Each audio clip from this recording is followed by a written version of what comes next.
Les triplés se lèvent au tribunal pour défendre leur mère. Le juge réalise qu'il est le père qui les a abandonnés. Votre honneur. La petite voix de Malik fendit le silence de la salle d'audience. Le garçon de 7 ans se leva si brusquement que sa chaise bascula. S'il vous plaît, ne prenez pas notre maman. Un murmure parcourut l'assistance. Tasha, paniquée, tira sur sa manche. Malik, assieds-toi, je t'en prie. Mais Maya bondit à son tour, les yeux pleins de larmes. C'est la meilleure maman du monde. Si vous la prenez, c'est nous que vous prenez aussi. Le juge Wright se figea. Les visages des enfants, ces mêmes yeux vifs, ce menton obstiné, réveillèrent quelque chose de profond en lui. Il serra son maillet sans l'abattre. Au lieu de cela, il resta pétrifié, comme s'il contemplait l'écho de lui-même. Le procureur tenta d'intervenir. Votre honneur, c'est hautement inapproprié. Mais alors, le petit Mika se leva à son tour, tenant dans ses mains tremblantes une feuille de papier. Elle m'aide à étudier tous les soirs. J'ai eu 100 en maths grâce à elle. S'il vous plaît, ne dites pas qu'elle est une mauvaise mère. La salle se figea. Les larmes de Tasha jaillirent. Le juge Wright se racla la gorge, la voix vacillante. Silence dans cette cour. Mais personne ne pouvait oublier ce que les enfants venaient de déclarer.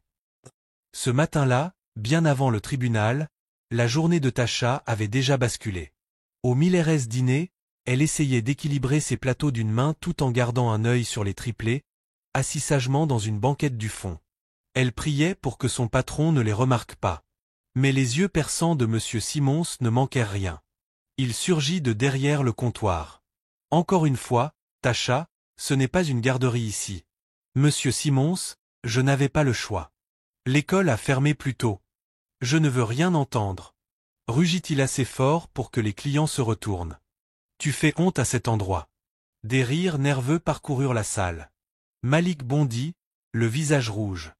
Ne parlez pas à ma maman comme ça. Elle travaille plus dur que vous. Un silence tomba. Maya se leva à son tour, le menton levé. Vous êtes juste jaloux parce que personne ne vous aime. La mâchoire de Simons se contracta. Ça suffit. Tu es viré. Dehors. Sous le choc, Tasha attrapa la main de ses enfants et les entraîna dehors avant que sa honte ne la submerge. Le soir, elle monta les escaliers de son immeuble, les jambes lourdes. Mais collée à sa porte, une nouvelle claque, avis d'expulsion, 10 jours pour quitter les lieux. Ses mains tremblaient en l'arrachant. Des voisins chuchotaient depuis leur balcon, mêlant pitié et moquerie. Elle fit entrer ses enfants à la hâte pour leur épargner ces mots. Dans le petit salon, le poids de tout l'écrasa enfin. Elle tomba à genoux, sanglotant. Je n'en peux plus. Mais les triplés se serrèrent autour d'elle, lui tenant les mains. Ne pleure pas, maman, dit Malik d'une voix ferme. On se battra pour toi. On ne les laissera jamais nous séparer, ajouta Maya. Mika murmura la dernière promesse. On était soldats, maman. Et les soldats n'abandonnent jamais. Cette nuit-là, Tasha comprit que ses enfants étaient petits, mais qu'ils étaient sa force. Et que le monde allait découvrir jusqu'où des enfants de 7 ans pouvaient aller. Le lendemain, les coups frappés à la porte firent trembler les murs. Tasha sursauta, manquant de lâcher sa tasse. Malik ouvrit avant qu'elle ne puisse l'en empêcher. Sur le seuil se tenait Monsieur Givant, le propriétaire. Le ventre tendu sous sa chemise, le visage tordu de mépris. Le loyer, Madame Johnson. En fait, il est déjà en retard. Sa voix résonna dans le couloir, assez fort pour les voisins. S'il vous plaît, Monsieur Givant, commença Tasha. Il l'interrompit d'un geste brusque. Assez d'excuses. Je vous ai donné assez de chance. Vous et vos 3 mômes dehors dans 10 jours. Pas d'argent, pas de logement. Maya s'avança, le menton haut, les poings serrés. N'osez pas parler à notre maman comme ça. Petite, tu ferais mieux d'apprendre le respect, ricana Givant. Le respect, elle l'a mérité, répliqua Maya, la voix tremblante mais ferme.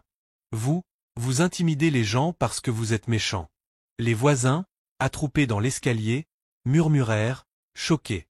Le visage de Givant vira au rouge. Contrôlez vos gosses avant que j'appelle les services sociaux. Ce serait mieux pour eux de toute façon. À ces mots, Malik s'avança d'un bond, se plantant devant sa mère. Vous ne savez rien de nous. Maman travaille plus dur que tout le monde ici. Bouge de là, gamin, grogna Jivan. Il se pencha tout près, mais Malik ne broncha pas. Derrière, Mika fit entendre sa voix douce mais ferme. On n'a pas peur de vous. On ne partira pas, maman. Le propriétaire ricana, cracha au sol et se redressa. Très bien. On verra si vous êtes si courageux quand le shérif sera à votre porte. Il partit en maugréant, laissant ses insultes flotter dans le couloir. Le visage de Tasha brûlait de honte sous les regards des voisins. Elle verrouilla la porte à double tour. Ses enfants se pressèrent contre elle, l'enlaçant. « Maman, ne pleure pas », murmura Malik. « Il ne peut pas nous prendre. On te protégera. » Tasha s'effondra sur le canapé, le visage dans les mains. Les larmes coulaient, mais les bras de ses enfants ne la lâchaient pas. Maya grimpa sur ses genoux, collant son front contre sa poitrine. « On est là, maman. Toujours. » Mais les mots du propriétaire restaient suspendus dans l'air. Foyer d'accueil, shérif, 10 jours. Le dimanche matin, la lumière traversait les stores fendus tandis que Tasha essayait de reprendre ses esprits. Ses yeux étaient encore gonflés d'avoir pleuré presque toute la nuit, mais les triplés avaient déjà préparé leurs plus beaux habits. Malik dans sa chemise repassée, Maya avec son petit ruban, et Mika dans une veste bien trop grande pour lui, mais qu'il portait avec fierté. « Église aujourd'hui, maman », déclara fermement Maya. « Le pasteur Daniels saura quoi faire. » Tasha hésita. « Chérie, le pasteur ne peut pas tout arranger. Mais il peut prier, » murmura Mika. « Et parfois les prières sont exaucées. » N'ayant pas de meilleure option, Tasha rassembla ses forces. Tous les 4 marchèrent jusqu'à Mount Iron Baptist, la petite église du coin qu'il avait déjà soutenue dans ses tempêtes passées. À l'intérieur, les voix du chœur s'élevaient comme un tonnerre doux et sucré, mais Tasha ne pouvait chasser sa peur. À la fin du service, elle glissa dans le bureau du pasteur Daniels avec ses enfants. C'était un homme grand, aux yeux bienveillants. « Tasha, mon enfant, que se passe-t-il » demanda-t-il. Sa voix se brisa tandis qu'elle expliquait. Emploi perdu, loyer en retard, expulsion imminente. Ils menacent de me prendre mes bébés, pasteur. Je ne sais pas combien de temps je vais tenir. Le pasteur se cala dans son fauteuil, caressant sa barbe grisonnante. Tu as toujours été forte, Tasha. Mais parfois, même les plus forts ont besoin d'aide. Le fond de l'église est limité, mais je verrai ce que je peux rassembler. S'il vous plaît, pasteur. S'écria Malik, les poings serrés. Ne les laissez pas nous prendre. Les yeux du pasteur s'adoucirent. Il posa une main sur l'épaule du garçon. Personne ne vous prendra, mon fils. Pas si je peux l'empêcher. Un instant, Tasha sentit une lueur d'espoir. Mais en quittant son bureau, elle savait la vérité. L'église ne pouvait pas les sauver du propriétaire ni des tribunaux. De retour à la maison cet après-midi-là, alors qu'elle préparait du riz et des haricots, Malik entra dans la chambre. Il cherchait un crayon quand il remarqua une enveloppe jaunie dépassant d'un tiroir. Intrigué, il la tira. Sur le devant, un seul prénom écrit à l'encre pâlie, Anthony. La curiosité l'emporta. Il ouvrit et lut. Tasha, je ne peux pas être un père pour l'instant. Ma famille ne l'acceptera jamais. Je suis désolé. Son cœur bondit. Mais avant qu'il ne lise plus, Tasha surgit. Malik, qu'est-ce que tu fais? Elle lui arracha la lettre des mains, le visage blême comme la craie. Maman, c'est qui Anthony? Demanda-t-il, les yeux grands ouverts. Le souffle court, Tasha froissa la lettre, la jeta dans la corbeille métallique et craqua une allumette. Devant son fils stupéfait, le papier se tordit, noircit et disparut en fumée. Ce nom n'a aucune importance, dit-elle durement. Il n'a jamais compté. Ne fouille plus jamais dans mes affaires. Malik recula, blessé mais encore plus curieux. Dans le regard brûlant de sa mère, il sut qu'il y avait plus dans leur histoire qu'elle ne l'avait jamais avoué.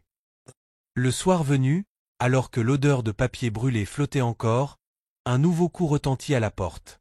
Cette fois, ce n'était pas le propriétaire. Une grande femme en tailleur gris se tenait là, un dossier contre sa poitrine. « Madame Johnson » demanda-t-elle d'un ton sec mais pas hostile. « Je suis Madame Carter, des services sociaux. J'ai reçu un signalement concernant vos conditions de vie. Puis-je entrer ?» L'estomac de Tasha se serra. Elle aurait voulu claquer la porte, mais Malik, Maya et Mika étaient déjà collés à ses jambes, les yeux levés. À l'intérieur, Madame Carter inspecta l'appartement, prenant des notes. Peinture écaillée, frigo presque vide, pile de factures impayées. Elle observa aussi les enfants. La façon dont ils défendaient leur mère, la manière dont ils s'agrippaient à sa main comme à une bouée. Vos enfants sont très loyaux, murmura Madame Carter, presque à elle-même. Ce sont tout ce que j'ai, répondit Tasha, la voix tremblante. Madame Carter ajouta une dernière note, referma son dossier et déclara. Nous allons examiner la situation au tribunal. Soyez prête. Et elle partit sans un mot de plus. Dès que la porte se referma, Maya leva les yeux vers sa mère, le petit visage déterminé. Ils ne nous auront pas, maman. Peu importe ce qu'ils disent. Mika hocha la tête, serrant son tablier. On leur résistera. Mais les yeux de Malik restaient empreints de trouble. Ses pensées revenaient sans cesse à cette lettre. Le nom Anthony brûlait dans son esprit, comme le feu qui l'avait consumé. Quel que soit cet homme, Malik était persuadé qu'il détenait la clé de tout. Cette nuit-là, alors que Tasha restait éveillée, fixant le plafond, elle réalisa que ses enfants avaient raison sur un point. Une tempête se préparait. Et bientôt, le passé qu'elle avait tant cherché à enterrer remonterait, cette fois, devant un tribunal, où la vérité ne pourrait plus être dissimulée. L'aube à peine levée, un coup sec retentit à la porte. Ce n'était pas le propriétaire. Le son, officiel et ferme, fit trembler les murs. Tasha se figea, spatule à la main, alors qu'elle retournait des pancakes. Les enfants s'interrompirent, la bouche encore à mi-morsure. « Qui est-ce » chuchota Malik. Tasha ne répondit pas, son cœur le savait déjà. Elle reposa la spatule, tremblante, alla ouvrir la porte. Un officier en uniforme se tenait sur le pas. À côté de lui, une femme brandissait une enveloppe cachetée, frappée du sceau du comté. « Madame Tasha Johnson » demanda la femme. « Oui » répondit Tasha d'une voix enrouée. « Voici une convocation à comparaître devant la cour familiale. L'État a ouvert une procédure concernant la garde de vos 3 enfants. » Elle lui tendit l'enveloppe. « Si vous ne vous présentez pas, les services de protection de l'enfance interviendront immédiatement. » Le souffle de Tasha se figea. « Garde. Vous dites que j'aurai l'occasion de me défendre devant un tribunal ?» Elle approcha pour parler, mais la femme l'interrompit sèchement. « Les détails sont à l'intérieur. Bonne journée, madame. » L'officier inclina la tête et tous deux s'éloignèrent, laissant Tasha figée dans l'encadrement de la porte, l'enveloppe pesante dans ses mains. Les triplés accoururent aussitôt. « Maman, qu'est-ce que c'est » demanda Maya. Tasha s'effondra sur le canapé, déchirant l'enveloppe.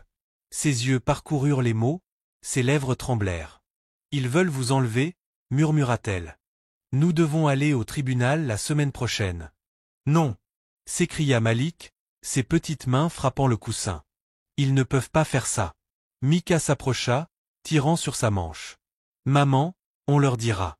On les fera écouter. » Tasha secoua la tête, violemment. « Non, chérie. Le tribunal, ce n'est pas une pièce de théâtre. Je me chargerai de tout. » Mais les triplés échangèrent un regard, leur visage déterminé. Ils n'avaient aucune intention de rester silencieux. Cette nuit-là, Tasha resta assise à la table de la cuisine, la tête entre les mains, les papiers étalés devant elle. Malik resta près de l'encadrement de la porte, silencieux. « Maman, tu as peur, hein » dit-il doucement. Elle releva la tête, tenta de sourire. « Non, chérie, je suis juste fatiguée. » Mais Malik n'était pas dupe. « On va t'aider. Tu n'as pas à te battre seule. » À cet instant, Maya entra en trombe, traînant Mika derrière elle. « On a déjà commencé à écrire ce qu'on dira au tribunal. »« Quoi » s'exclama Tasha, alarmée.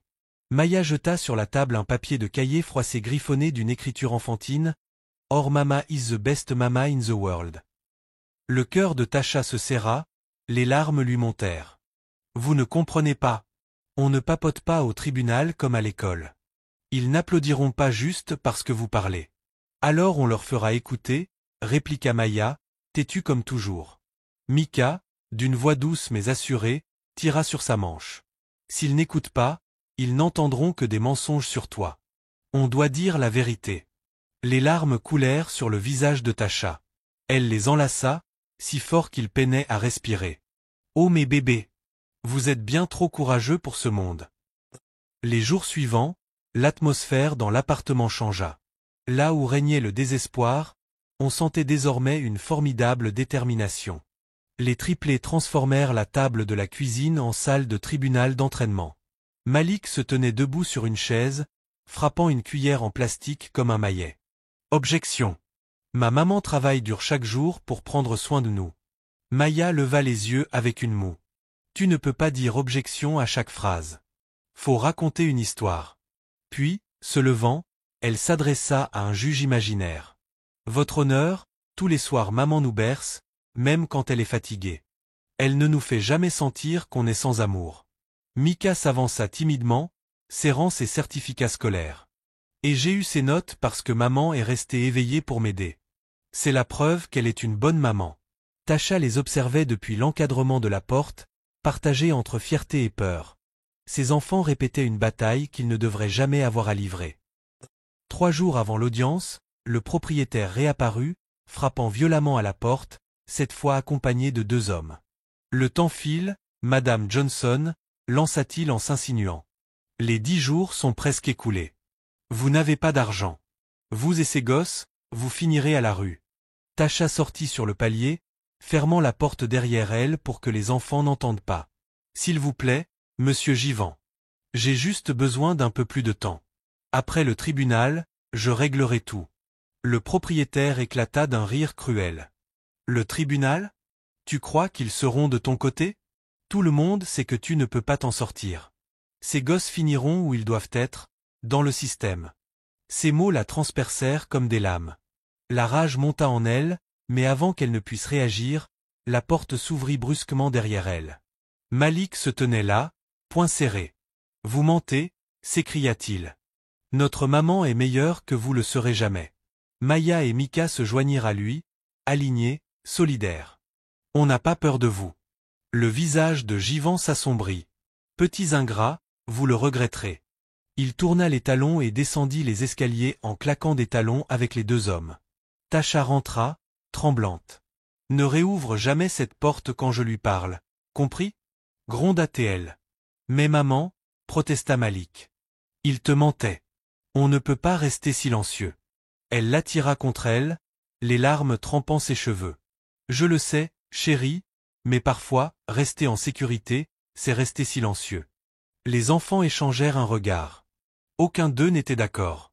Le silence ne les avait jamais sauvés jusqu'à présent. La veille de l'audience, Tasha ne parvint pas à dormir. Elle resta allongée, yeux fixés au plafond, entendant la respiration apaisée de ses enfants blottis autour d'elle. Son cœur était saturé de peur, peur de les perdre, peur d'affronter les fantômes de son passé. Mais dans le noir, Malik murmura. « Maman. Oui, bébé. On va gagner parce qu'on a la vérité, et la vérité est plus forte que tout. » Tasha ferma les yeux, des larmes glissant sur ses joues. Elle embrassa leur front. Si c'est la vérité qui nous sauvera, alors peut-être, juste peut-être, qu'on s'en sortira. Au matin, la famille enfila de nouveau ses plus beaux habits. L'air était lourd de crainte, mais aussi de détermination. Lorsqu'ils quittèrent l'appartement, les voisins chuchotaient, certains avec pitié, d'autres avec cruauté. Pauvre gosse. Jamais eu de père. Elle ne pourra jamais les garder. Les triplés entendirent tout. Et pourtant, ils ne fléchirent pas. Malik serra la main de sa mère. Maya redressa le menton. Mika serra son petit dossier scolaire comme une armure. Tasha les conduisit dans la rue, chaque pas plus lourd que le précédent.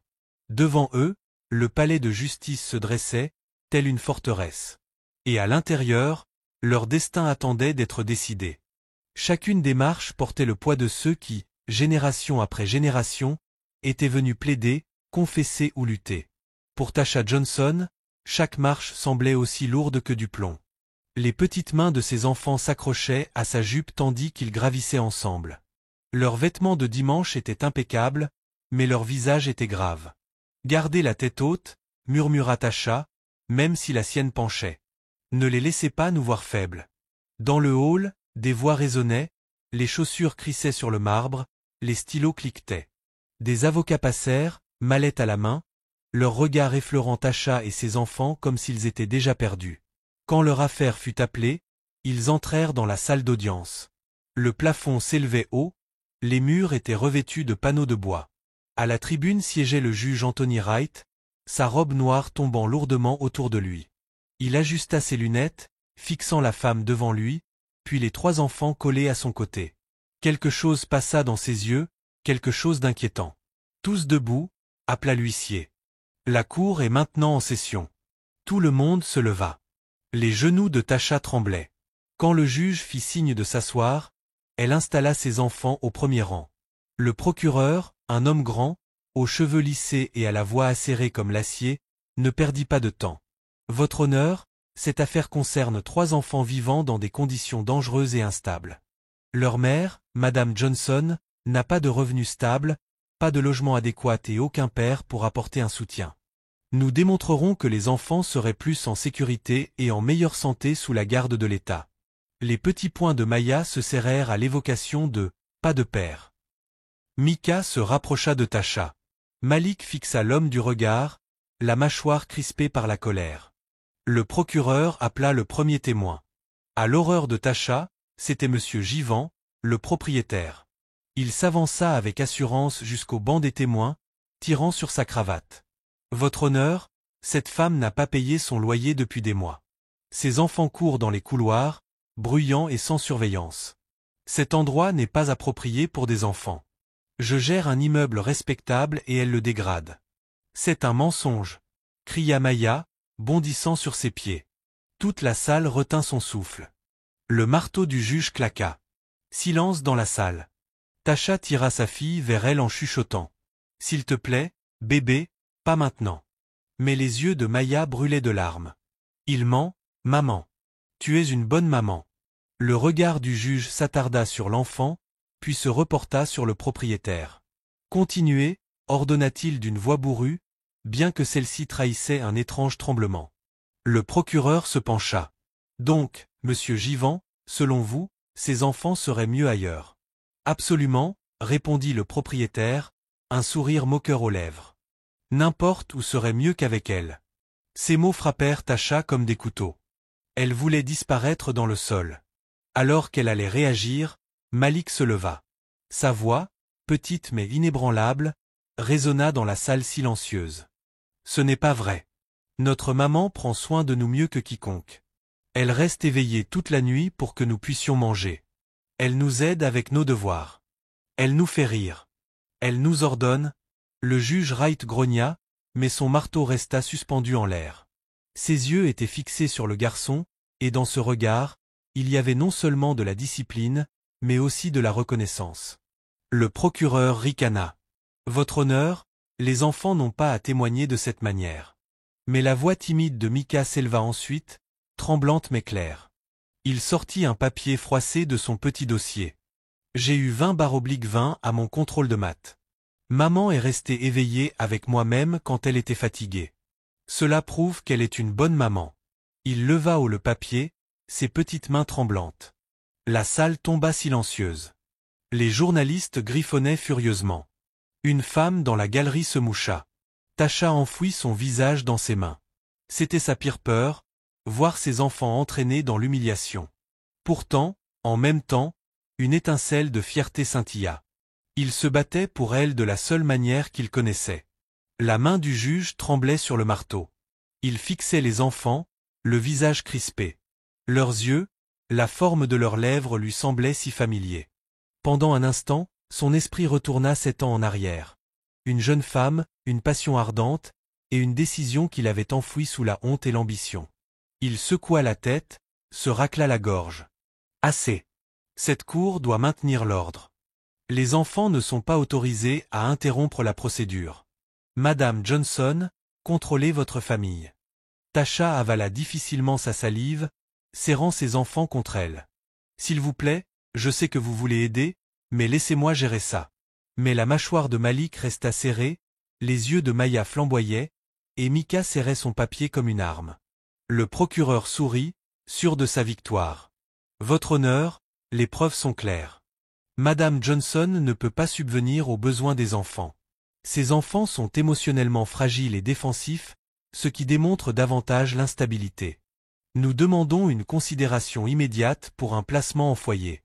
Ces mots frappèrent Tasha comme un marteau. Elle ne pouvait plus respirer. La pièce tourbillonnait. Puis, dans le silence, la petite voix de Malik s'éleva de nouveau, défiant. Si vous l'emportez loin de nous, vous devrez nous prendre aussi, car nous ne quitterons jamais notre maman. Toute la salle d'audience éclata. Soupirs, murmures, cris. Le juge claqua son marteau, mais sa propre maîtrise s'effritait.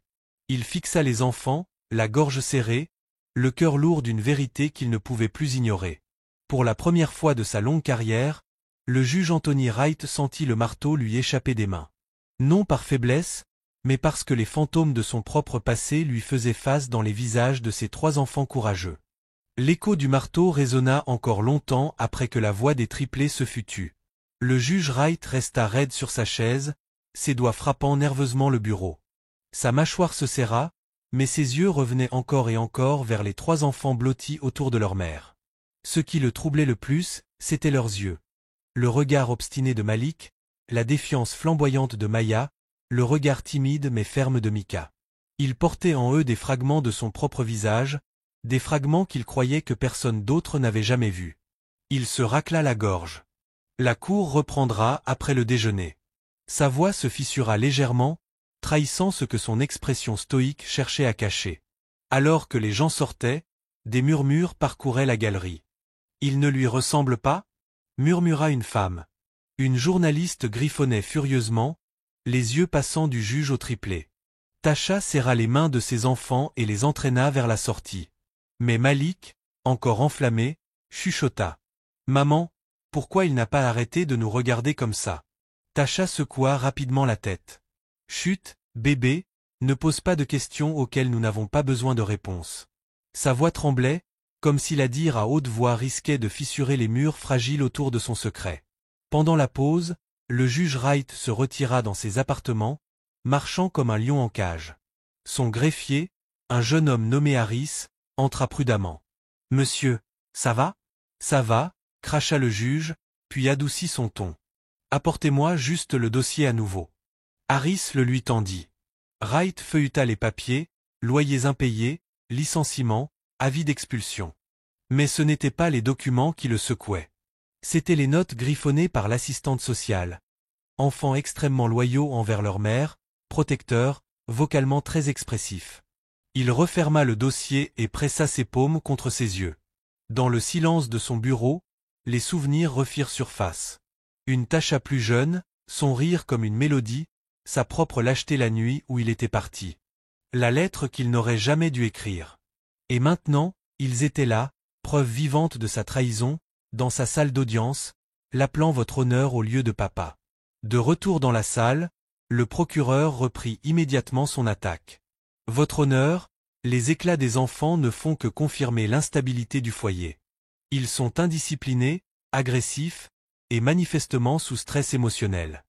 Ce n'est pas juste, s'exclama Maya avant de pouvoir se retenir. Ses joues rougirent, mais ses yeux restèrent fixés sur le procureur. Nous ne sommes pas indisciplinés. Nous ne laissons juste pas les gens mentir sur notre maman. Le procureur sourit, moqueur. Voilà encore une preuve que ces enfants manquent de discipline. Le marteau claqua lourdement, mais la voix du juge vacilla. Ordre dans la salle. Enfants, vous devez rester silencieux. Tasha serra fort la main de Maya. S'il te plaît, bébé, je t'en prie, ne dis plus un mot. Mais l'esprit fougueux de sa fille ne se laissa pas contenir. Ils agissent comme si nous ne comptions pas, murmura Maya avec force, assez fort pour être entendu par ceux qui se trouvaient près. Mais nous comptons. Les murmures reprirent dans la galerie. Le procureur leva les yeux au ciel de manière théâtrale et se tourna vers le banc. Votre honneur, peut-être que le moyen le plus rapide de mettre fin à ces absurdités serait d'ordonner un test de paternité. Ainsi, nous pourrions déterminer qui, le cas échéant, devrait être responsable de ces enfants en dehors de Madame Johnson. Le corps entier de Tasha se raidit. La salle retint son souffle. Le juge resta figé, le sang battant dans ses oreilles. Test de paternité. Ces mots serrèrent sa poitrine. Le procureur poursuivit.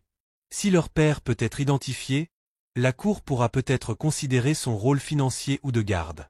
Mais pour l'instant, Ses enfants sont. Il fit une pause pour les faits. Sans père. La petite voix de Mika s'éleva, claire et nette. Nous n'avons pas de père. Nous avons maman. Elle est tout pour nous. La salle retomba dans le silence. Le marteau du juge tremblait dans sa main.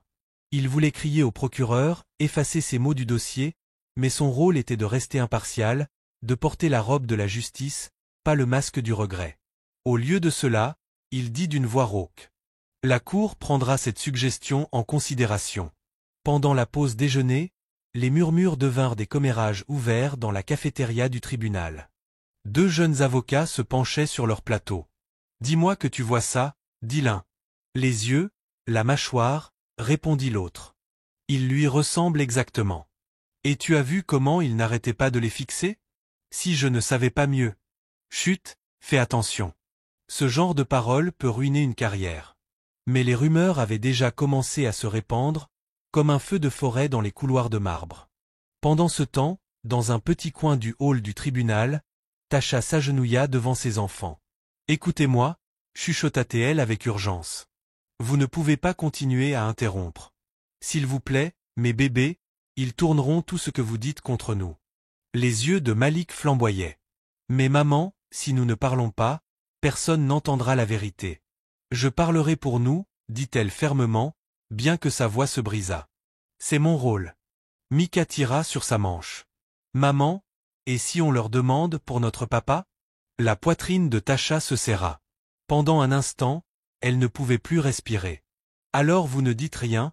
murmura-t-elle avec force. « Vous m'entendez ? Rien. Ce chapitre de notre vie est clos. » Mais Malik, toujours obstiné, murmura à voix basse. « Peut-être qu'il n'est pas clos. Peut-être qu'il est plus proche que tu ne le crois. » Tasha se retourna brusquement, les yeux écarquillés. « Que as-tu dit ?» Mais Malik secoua seulement la tête, lèvres serrées. Il avait vu comment le juge les regardait, et la pensée avait déjà commencé à germer dans son jeune esprit. Quand la cour reprit, la tension était plus lourde, l'air chargé de soupçons non dits. Le procureur fit témoigner l'assistante sociale, Madame Carter. Elle décrivit l'appartement, le frigo vide, l'avis d'expulsion. « Les enfants sont clairement attachés à leur mère, » dit-elle avec prudence. « Mais je crains que leur loyauté ne les aveugle face à l'instabilité de leur situation. » Tasha serra le banc si fort que ses jointures blanchirent. « Pourtant, je n'ai jamais vu d'enfants se battre si farouchement pour leurs parents. Cela en dit long sur le dévouement de Madame Johnson, même si les circonstances sont désastreuses, » ajouta-t-elle doucement. Le visage du procureur se tendit, irrité par cette touche de compassion. Le juge Wright se pencha, sa voix basse. « Merci, Madame Carter. » Il baissa les yeux vers les enfants, puis vers les papiers sur son bureau, mais les mots se brouillaient. Son cœur battait trop fort dans ses oreilles. Tout l'après-midi, le témoignage se poursuivit. Statistiques, rapports, accusations. Mais la seule chose qui résonnait dans l'esprit du juge, c'étaient les mots qu'il avait écrits dans une lettre des années auparavant. « Je ne peux pas être père maintenant. Ma famille n'accepterait jamais cela. Je suis désolé. » Et maintenant, ils étaient là, trois pères Dieu le fixant avec la vérité qu'il avait tenté d'enterrer.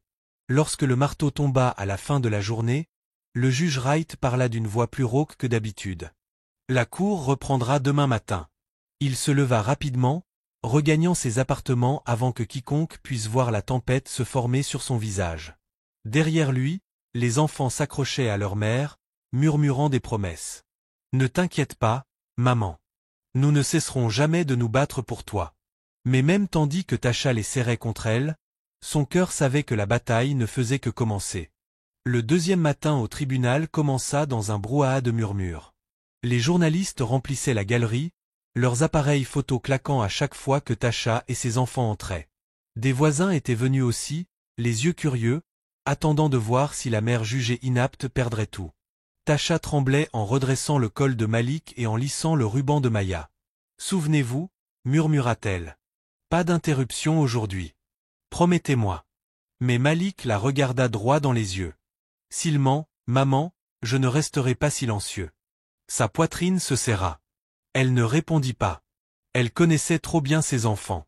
Lorsque le juge Wright entra, son regard balaya de nouveau les enfants. Il tenta d'enterrer l'éclair de reconnaissance, mais il le rongeait comme une faim. Le huissier appela au silence. Le procureur se leva. Votre Honneur, aujourd'hui nous appelons un témoin critique qui peut confirmer l'incapacité de mademoiselle Johnson à offrir un environnement sûr pour ses enfants. Monsieur Harold Givant, le propriétaire. L'homme s'avança vers le banc, ajustant sa cravate comme s'il se préparait pour un défilé. Il sourit à Tasha, puis se renversa dans la chaise comme s'il possédait la salle. Monsieur Givant, commença le procureur, veuillez informer la cour du comportement de madame Johnson en tant que locataire. Avec plaisir, répondit Givant, la voix pleine de malice. C'est une chroniqueuse des retards de paiement, toujours à supplier pour des délais, toujours avec des excuses. Les enfants courent dans les couloirs, crient, frappent aux portes des voisins. Je les ai vus fouiller dans les poubelles pour trouver à manger. Tasha inspira fortement. Ce n'est pas vrai. Silence, mademoiselle Johnson, avertit le juge, bien que sa voix manquât de sa force habituelle. Givant se pencha en avant, savourant le moment. Elle est un danger pour ses enfants. Elle ne peut pas payer l'électricité, le loyer, elle ne peut pas remplir le frigo. Franchement, elle est inapte. Ses enfants méritent mieux. Le procureur hocha la tête. Merci, monsieur Givant. Pas d'autres questions. Le juge se tourna. Mademoiselle Johnson, avez-vous des questions pour ce témoin? Avant que Tasha ne puisse répondre, Malik bondit sur ses pieds, poings serrés. Il ment. Le marteau claqua. Silence. Aboya le juge Wright. Mais Malik ne s'arrêta pas. Nous ne fouillons pas dans les poubelles. Maman fait en sorte que nous mangions chaque soir, même si elle ne mange pas. Elle a faim pour nous, et il le sait. La salle retint son souffle. La voix du garçon résonnait plus fort que les arguments de n'importe quel avocat. Maya se leva ensuite, les yeux flamboyants. Il déteste juste maman parce qu'elle a demandé plus de temps. Il ne se soucie pas de nous. Il ne pense qu'à l'argent. Mika, bien que tremblant, s'avança lui aussi. Il serra son dossier de certificat et cria. « Regardez, vous pensez que des enfants qui fouillent dans les poubelles gagnent des prix? Ma maman nous fait étudier. Elle nous rend fiers. » La galerie éclata en murmures. Certains essuyaient leurs larmes, d'autres secouaient la tête, choqués. Silence, tonna enfin le juge Wright, son marteau frappant lourdement. Mais même en grondant, ses yeux restaient fixés sur les enfants. Leur courage traversait sa robe, perçait son armure d'autorité. Le procureur ricana. Votre Honneur, cette démonstration prouve mon point. Ces enfants sont indisciplinés, agressifs et manipulés par leur mère. Manipulés? S'écria Tasha, se levant enfin. Vous croyez que je leur ai dit de parler ainsi? Ils parlent parce qu'ils m'aiment. Parce qu'ils voient la vérité. Sa voix se brisa et des larmes coulèrent sur ses joues. Ne les punissez pas pour se battre pour ce qui est juste. Le marteau du juge tomba à nouveau. Maîtrisez votre famille, Madame Johnson. Une autre éclat de voix et je ferai évacuer la salle. Mais à l'intérieur, les mains du juge Wright tremblaient. Il ne pouvait effacer l'image de leur visage. Petit guerrier, courageux et intrépide. Il se souvint d'une autre salle d'audience, il y a longtemps, au début de sa carrière.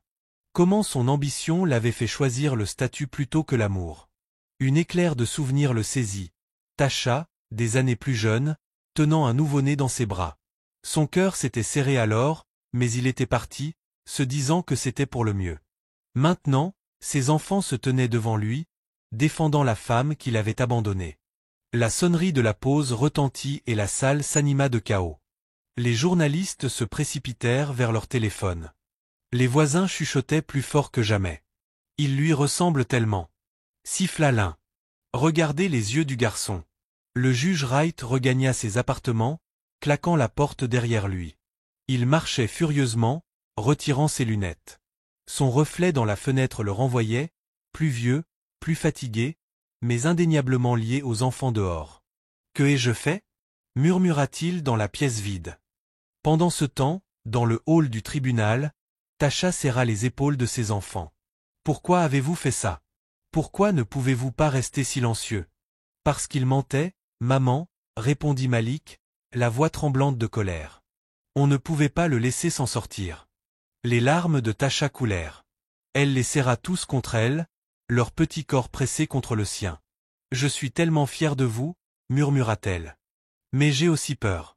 Ces gens, ils ne jouent pas franc jeu. Ma redressa le menton. Alors, nous allons juste crier plus fort. Ils ne pourront pas nous ignorer pour toujours. Mika hocha la tête, serrant sa taille. Ils ne te prendront jamais, maman. Jamais. Tasha pressa son visage contre leurs cheveux, priant en silence. Quand la cour reprit, le procureur appuya plus fort.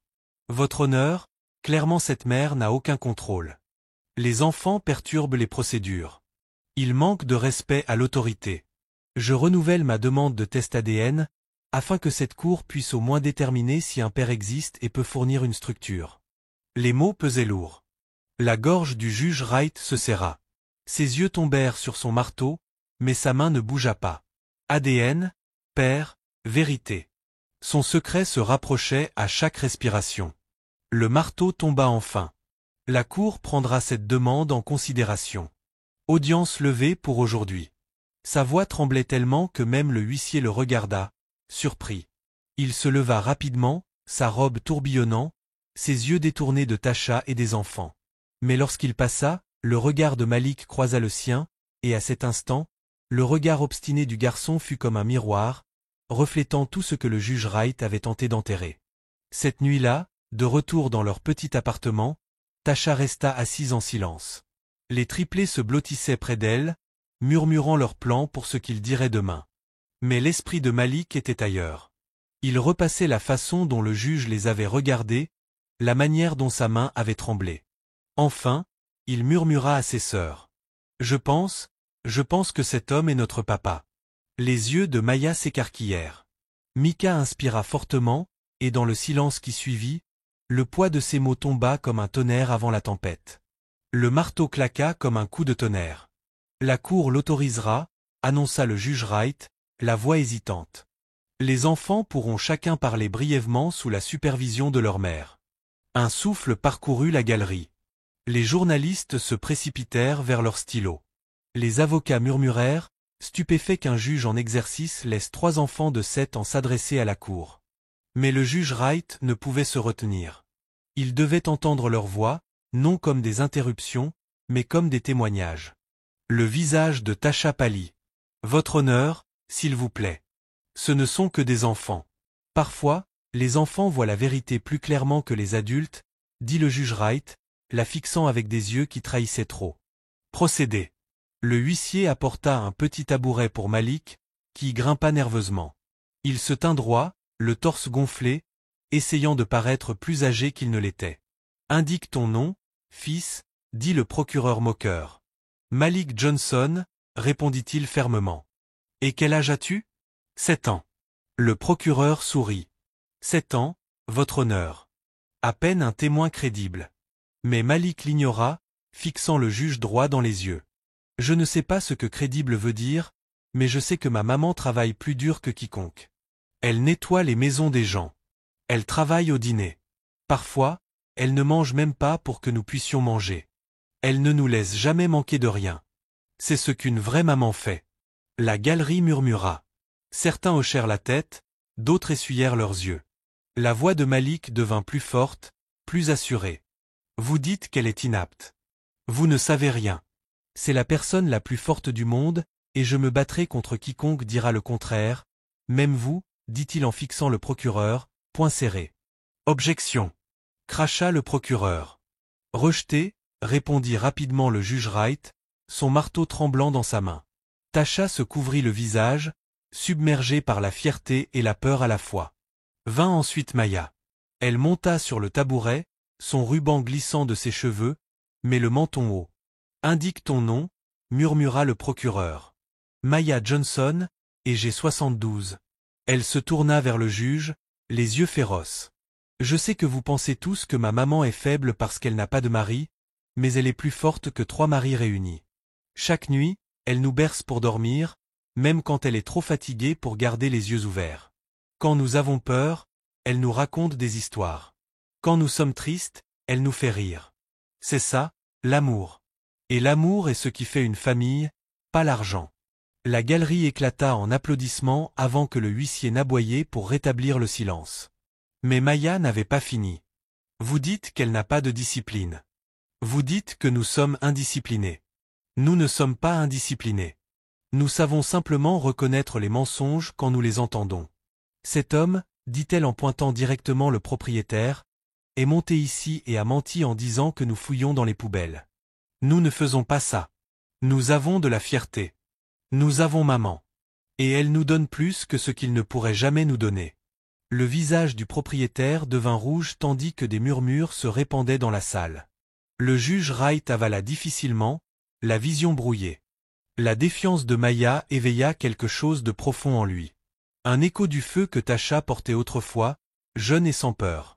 Enfin, Micah, le plus discret des trois, s'avança vers le tabouret, les genoux frappant l'un contre l'autre, mais il serrait son petit dossier de devoir comme une armure. Non, soupira le procureur. Micah Johnson.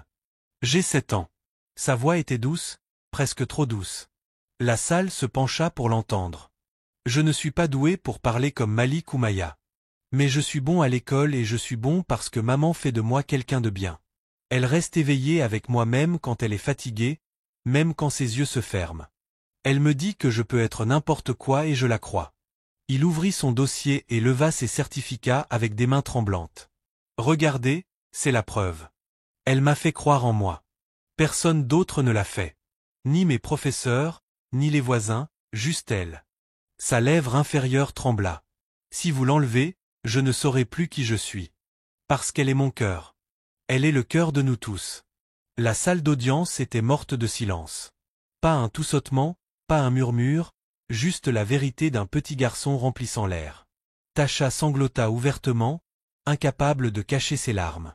Elle prit Micah dans ses bras, le serrant fort. Malik et Maya se rapprochèrent, et pendant un instant, les quatre semblaient former une seule unité, indestructible, indivisible. Le procureur paniqua, sa confiance vacillant. Votre honneur, ces enfants sont émotionnels, facilement influençables. Facilement influençables ? Hurla Malik en se dégageant de l'emprise de sa mère. Nous n'avons pas besoin d'être influencés. Nous savons la vérité. Vous ne l'aimez juste pas. Ordre. Aboya le juge, son marteau claquant, mais sa propre voix tremblait. La galerie était maintenant vivante, bourdonnant de murmures. Ils sont incroyables. Ces enfants l'aiment plus que la vie elle-même. Ils ne vous ressemblent pas au juge ? Le dernier murmure se répandit comme une traînée de poudre. Une journaliste le nota, puis une autre. Bientôt, toute la salle bruissait de suspicion. Le procureur ajusta sa cravate, lançant un regard noir à Tasha. Votre honneur, ce cirque ne prouve rien. Au contraire, il montre que Madame Johnson manipule ses enfants pour faire du théâtre. Je renouvelle ma demande de test de paternité afin que la Cour puisse identifier leur père, quel qu'il soit. Les mots transpercèrent Tasha comme une lame. Non, cria-t-elle. Ne les traînez pas dans cette humiliation. Leur père est parti. Il n'a pas d'importance. Mais les enfants se regardèrent, puis regardèrent le juge. Malik murmura. Peut-être qu'il n'est pas parti. Le juge Wright se raidit, la poitrine serrée. Il voulait rejeter la motion, faire taire le procureur, mettre fin à ce procès ici même. Mais son devoir de juge pesait lourd. Et plus profondément encore, sa conscience, la part de lui qui connaissait la vérité, ne pouvait plus rester enterrée. Il frappa faiblement du marteau. La Cour prendra cette affaire en considération. Audience ajournée jusqu'à demain. Alors que les gens sortaient, les murmures s'amplifièrent. Ils lui ressemblent tellement. Ça pourrait être vrai ? Et si le juge était leur père ? Le juge Wright se leva rapidement, sa robe tourbillonnant autour de lui. Il évita leurs yeux, évita leurs questions. Mais lorsqu'il passa près des enfants, le regard de Malik s'accrocha au sien. Vif, inflexible, presque accusateur. Pour la première fois depuis des décennies, le juge Wright se sentit comme celui sur le banc des accusés. Ce soir-là, dans leur appartement exigu, les triplés se blottirent près de leur mère. Tasha était pâle, les mains tremblantes alors qu'elle pliait leurs vêtements pour le lendemain. « Maman, dit doucement Malik. Pourquoi le juge nous fixe-t-il comme ça ? Ne me pose pas cette question, répliqua Tasha trop vite, la voix brisée. Maya se pencha. C'est notre papa ? Tasha se figea. Le silence s'étira, lourd, insupportable. Enfin, elle murmura. Ne dis jamais ça à nouveau. Tu m'entends? Ne dis jamais ça. Mika murmura à son tour. Mais maman, et si c'était vrai? Les larmes de Tasha tombèrent sur le t-shirt plié dans ses mains. Elle ne dit rien. Et dans ce silence, les enfants comprirent la réponse. Le tribunal était plus bruyant que jamais ce matin-là. Les journalistes envahissaient les marches, micro en main, voix s'élevant dans une frénésie. Juge Wright, êtes-vous lié aux enfants? Les triplés Johnson vous ressemblent-ils exprès ou est-ce une coïncidence? Votre honneur, allez-vous vous récuser?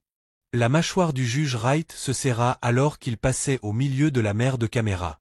Jamais il n'avait été interrogé ainsi de toute sa carrière. À l'intérieur, les couloirs en marbre bourdonnaient des mêmes rumeurs. Les secrétaires chuchotaient dans les coins. Le greffier jetait des regards furtifs en le voyant passer. Dans ses appartements, il claqua la porte. Son greffier, Harris, le suivit nerveusement. Monsieur, la ressemblance. Les gens en parlent.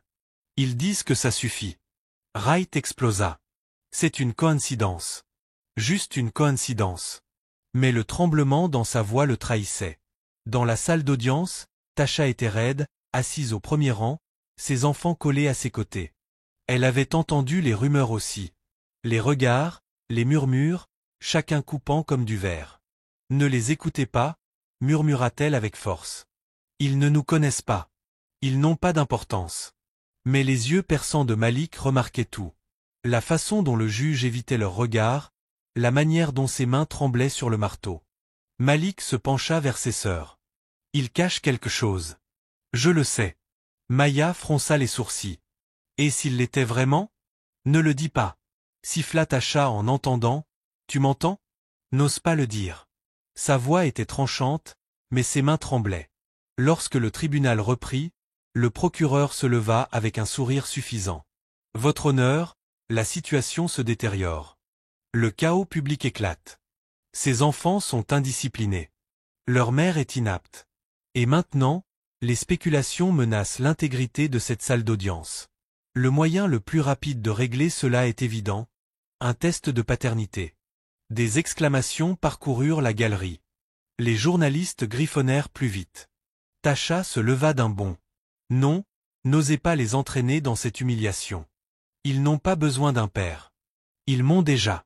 Le procureur sourit en coin. Chaque enfant a besoin d'un père, Madame Johnson. Ou au moins de la vérité à son sujet. La main du juge Wright trembla sur le marteau. Il ouvrit la bouche, mais aucun mot ne sortit. Il sentit tous les yeux braqués sur lui, exigeant une réponse. Puis cela arriva. Alors que le procureur parlait sans fin, Maya chancela soudain sur son siège, son petit corps s'effondra en avant, sa tête heurtant le banc d'un bruit sourd. « Maya !» cria Tasha. La salle d'audience explosa dans le chaos. Les gens se levèrent en criant. Malik et Mika tombèrent à genoux près de leur sœur. « Maya, réveille-toi. S'il te plaît, réveille-toi. » Sanglota Malik en secouant son bras. Avant que quiconque puisse bouger, le juge Wright se leva d'un bond. Il jeta son marteau de côté et sauta du banc, sa robe flottant derrière lui. Il s'agenouilla près de la fillette, tenant sa tête dans ses mains avec une tendresse surprenante. « Appelez une ambulance. » Aboya-t-il au huissier, la voix brisée. « Maintenant !» s'exclamèrent les journalistes, appareil photo braqué. Le juge sévère avait abandonné toute distance, toute contenance. À ce moment, il n'était plus juge. Il était un homme terrifié pour un enfant qui lui ressemblait trop. Les yeux de Maya s'ouvrirent faiblement. « Maman !» murmura-t-elle. « Je suis là, bébé. » Tasha sanglota, serrant la main de sa fille. Mais lorsqu'elle vit les mains du juge maintenant soutenant la tête de Maya, son cœur se serra de rage et de peur. « Ne la touche pas !» siffla-t-elle, voix basse mais tranchante. « Tu as perdu ce droit il y a 7 ans. » Les yeux de Wright vacillèrent, une douleur profonde y brillant. Mais il ne lâcha pas avant que les ambulanciers ne soulèvent doucement Maya sur une civière. La galerie bourdonnait comme une ruche. « L'avez-vous vu? Il a agi comme son père. Il ne peut plus le cacher. » Le procureur bondit. « Votre honneur, cela prouve mon point. Vous êtes compromis. Ces enfants vous affectent clairement personnellement. Pour l'intégrité de cette cour, vous devez vous récuser ou accepter un test de paternité. » Le marteau retomba plus fort que jamais. Assez. Rugit le juge Wright, mais sa voix se brisa, et la salle ressentit le tremblement de son esprit. Il s'affaissa dans son fauteuil, la tête entre les mains, long moment avant de se redresser. Son visage était pâle, ses yeux cernés. Cette cour fera une pause jusqu'à nouvel ordre. Le huissier appela au calme, mais la salle était déjà en chaos. Journalistes criant, voisins haletants, avocats chuchotant. Plus tard, ce soir-là, dans la salle d'attente de l'hôpital, Tasha était assise avec Malik et Mika collés à ses côtés. Maya se reposait à l'intérieur, les médecins assurant qu'elle allait bien. L'épuisement pesait sur elle comme des chaînes. La mâchoire de Malik était serrée. « Maman, j'ai vu. » dit-il. La façon dont il a couru, la façon dont il la tenait. Il sait. Il sait qu'il est notre papa. Les larmes de Tasha tombèrent silencieusement. Elle ne pouvait plus le nier. Ni à elle-même, ni à ses enfants. Mais elle murmura encore. Ne le dis jamais à nouveau. N'ose pas. Certaines vérités font plus de mal que de bien. Mika tira doucement sur sa manche. Mais maman, les mensonges font mal aussi. Elle se détourna, incapable de répondre. Dans ses appartements privés, le juge Wright resta seul longtemps après que tout le monde soit parti. Les lumières de la ville brillaient à travers la fenêtre, mais son monde était noir. Sur son bureau, une vieille photographie sortit d'un tiroir secret. Tasha, beaucoup plus jeune, souriante. Il pressa la photo contre son front, ses épaules tremblant. « Dieu, pardonne-moi, » murmura-t-il. « Ils sont à moi. Ils ont toujours été à moi. » Mais le pardon semblait lointain, et demain, le monde entier saurait ce qu'il avait passé 7 ans à tenter d'enterrer. La chambre d'hôpital était sombre, le bip régulier du moniteur cardiaque de Maya remplissant le silence. Elle remua dans son lit, son ruban glissant de ses cheveux, mais ses couleurs étaient revenues. Malik était assis à son côté, tenant sa main. Mika s'était recroquevillée sur une chaise près du pied du lit, serrant son petit dossier de certificat comme toujours. Tasha se tenait près de la fenêtre, les bras croisés, regardant dans le vide. Pour la première fois depuis des jours, elle ressemblait moins à une combattante et plus à une femme portant 7 ans d'épuisement. « Maman, » murmura Malik. « Quand est-ce qu'on retourne au tribunal ? » « Demain, » dit-elle d'une voix creuse. « Ils vont continuer à pousser. Nous continuerons à nous battre. » Mais Malik n'avait pas l'air satisfait. Son regard se tourna vers la porte fermée. « Maman, » dit-il doucement. « Pourquoi il nous regarde comme ça ? Le juge ? Il fixe comme s'il nous connaissait. » Le corps de Tasha se raidit. Elle se retourna brusquement. « Arrête, Malik. Ne pose pas de questions qui n'ont pas besoin de réponses. »« Mais maman, j'ai dit d'arrêter. » Sa voix se brisa, plus dure qu'elle ne le voulait. Maya remua dans le lit en gémissant, et Tasha laissa son visage tomber dans ses mains. « Mon Dieu, que suis-je censé faire ?» Plus tard dans la soirée, quand les heures de visite prirent fin, une ombre obscurcit l'embrasure de la porte.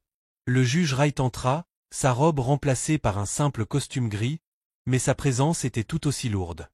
Tasha retint son souffle. « Tu ne devrais pas être ici, » siffla-t-elle en se levant pour bloquer son chemin. « Ce n'est pas ta place. »« Je devais vérifier la fille, » dit-il doucement, les yeux jetés vers Maya dans le lit, sa voix adoucie. « Elle est forte comme sa mère. » La mâchoire de Tasha se serra. « N'ose pas. N'ose pas faire semblant de t'en soucier maintenant. » Le juge referma la porte derrière lui, baissant la voix. « Tasha, s'il te plaît. Nous ne pouvons pas continuer ainsi. La vérité sortira, d'une manière ou d'une autre. » Ses yeux flamboyaient. « Tu n'as pas le droit de dire « nous ». Il n'y avait pas de « nous ». Il y avait moi, élevant seul 3 enfants pendant que tu te cachais derrière ta robe et ton nom de famille. Il tressaillit comme si elle l'avait frappé. « Tu crois que je n'ai pas souffert ? Chaque nuit je me demandais. » « Ne. » Elle l'interrompit. « N'ose pas parler de souffrance. C'est toi qui as choisi ça. Tu as choisi le silence. Tu m'as écrit une lettre et disparu. Tu nous as laissé nous noyer pendant que tu grimpais plus haut. » Sa voix tremblait de fureur. « Et maintenant tu veux jouer au sauveur. Reste en dehors de nos vies. » La gorge du juge Wright bougea, mais aucun mot ne sortit. Ses yeux passèrent au-delà d'elle, se posant sur les enfants. Malik, faisant semblant de dormir sur la chaise, observait tout à demi-clos. Quand le juge partit enfin, Tasha s'effondra dans la chaise, tremblante. Malik attendit que les pas disparaissent dans le couloir avant de parler. « Maman, » murmura-t-il, la voix tremblante. « Pourquoi tu t'es battue comme ça? Pourquoi a-t-il dit que la vérité sortirait ?» La tête de Tasha se retourna vers lui, le visage pâle. « Tu n'as pas dormi. » Malik secoua la tête. « J'ai tout entendu. » Sa poitrine se souleva. Elle pressa ses mains sur son visage. « Seigneur, aide-moi. »« Maman !» Malik écarquilla les yeux. « Il est? Le juge est notre papa ?» Le silence s'étira lourd et long. Les larmes de Tasha glissèrent entre ses doigts. Enfin, elle murmura. « Oui. » Le monde de Malik bascula. Il recula, s'accrochant à la chaise pour garder son équilibre. « Tout ce temps, et tu ne nous l'as pas dit. Je voulais te protéger, » sanglota-t-elle. Sa famille nous aurait détruits. Il est parti parce qu'il était lâche, pas parce que tu n'étais pas désiré. Les petits poings de Malik se serrèrent. Astérisque alors pourquoi devrait-il décider de nos vies maintenant? Pourquoi devrait-il être? Parce que c'est comme ça que le monde fonctionne, bébé. Les gens comme lui obtiennent du pouvoir, et les gens comme nous sont punis. Non, chuchota Malik avec force. Pas cette fois. S'il est notre papa, alors c'est lui qui devrait avoir honte, pas nous. Le lendemain matin, Maya fut autorisée à sortir de l'hôpital. Ils rentrèrent à leur appartement, mais l'air était lourd de vérités non dites. Malik n'arrêtait pas de jeter des regards à sa mère, les yeux remplis de questions auxquelles elle ne pouvait plus répondre. Maya et Mika le remarquèrent aussi, sentant le changement. Au petit déjeuner, Maya demanda doucement. « Maman, c'est vrai? Le juge ?» Tasha laissa tomber sa cuillère. Son silence était une réponse suffisante. « Il nous a regardé pleurer toutes ces années. Il t'a laissé lutter, » murmura Mika. « Mais peut-être qu'il peut nous aider maintenant. »« Non, » dit Malik brusquement en frappant du petit poing sur la table. « Il ne nous mérite pas. » Les larmes de Tasha coulèrent de nouveau. Elle tendit la main à travers la table et réunit les 3 mains dans les siennes. « Écoutez-moi. Quoi qu'il arrive au tribunal, vous êtes à moi. Vous m'entendez? Vous êtes à moi. Cet homme peut partager votre sang, mais il n'est pas votre père. Je suis votre mère, et c'est tout ce qui compte. » Pourtant, au plus profond d'eux-mêmes, chacun des enfants sentit le sol bouger. La vérité avait tout changé. Ce jour-là, dans ses appartements, le juge Wright était seul, fixant un ordre du tribunal rédigé par le procureur demandant un test ADN officiel. Son greffier flottait nerveusement. « Monsieur, allez-vous signer ?» Les mains du juge tremblaient. Il pouvait à peine tenir le stylo. Signer signifiait s'exposer. Refuser signifiait que les soupçons le dévoreraient de toute façon. Enfin, il repoussa le papier. « Pas encore, » murmura-t-il. Mais les murmures dans les couloirs s'intensifièrent. Les journalistes fouillaient son passé. Ses collègues le regardaient avec méfiance. Les murs semblaient se refermer sur lui. Ce soir-là, alors que les triplés se blottissaient autour de leur mère dans l'appartement plongé dans l'obscurité, Malik fit un serment. « Nous ne resterons plus silencieux, » dit-il avec force. « S'ils veulent la vérité, nous la donnerons. Pas pour le sauver, mais pour te sauver, maman. » Ses sœurs hochèrent la tête, leurs petits visages graves. Et à ce moment-là, les lignes de bataille se déplacèrent. Ce n'était plus seulement Tasha contre le système. C'étaient les triplés contre l'homme qui était à la fois leur juge et leur père. La tempête approchait, et cette fois personne ne sortirait indemne. Le soleil du matin se leva froid et pâle sur le tribunal, mais les marches brûlaient du chaos.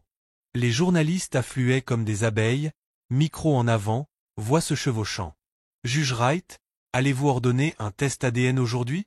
Madame Johnson, est-il vrai que les triplés sont ses enfants? Les enfants, croyez-vous que le juge est votre père? » Tasha protégea ses enfants tandis que les caméras se rapprochaient. Malik repoussa un micro de son visage en fronçant les sourcils. « Reculez !» cria-t-il. Maya s'accrocha à la taille de sa mère tandis que Mika pressait son dossier de certificat contre sa poitrine comme un bouclier. Dans les couloirs, les murmures continuaient.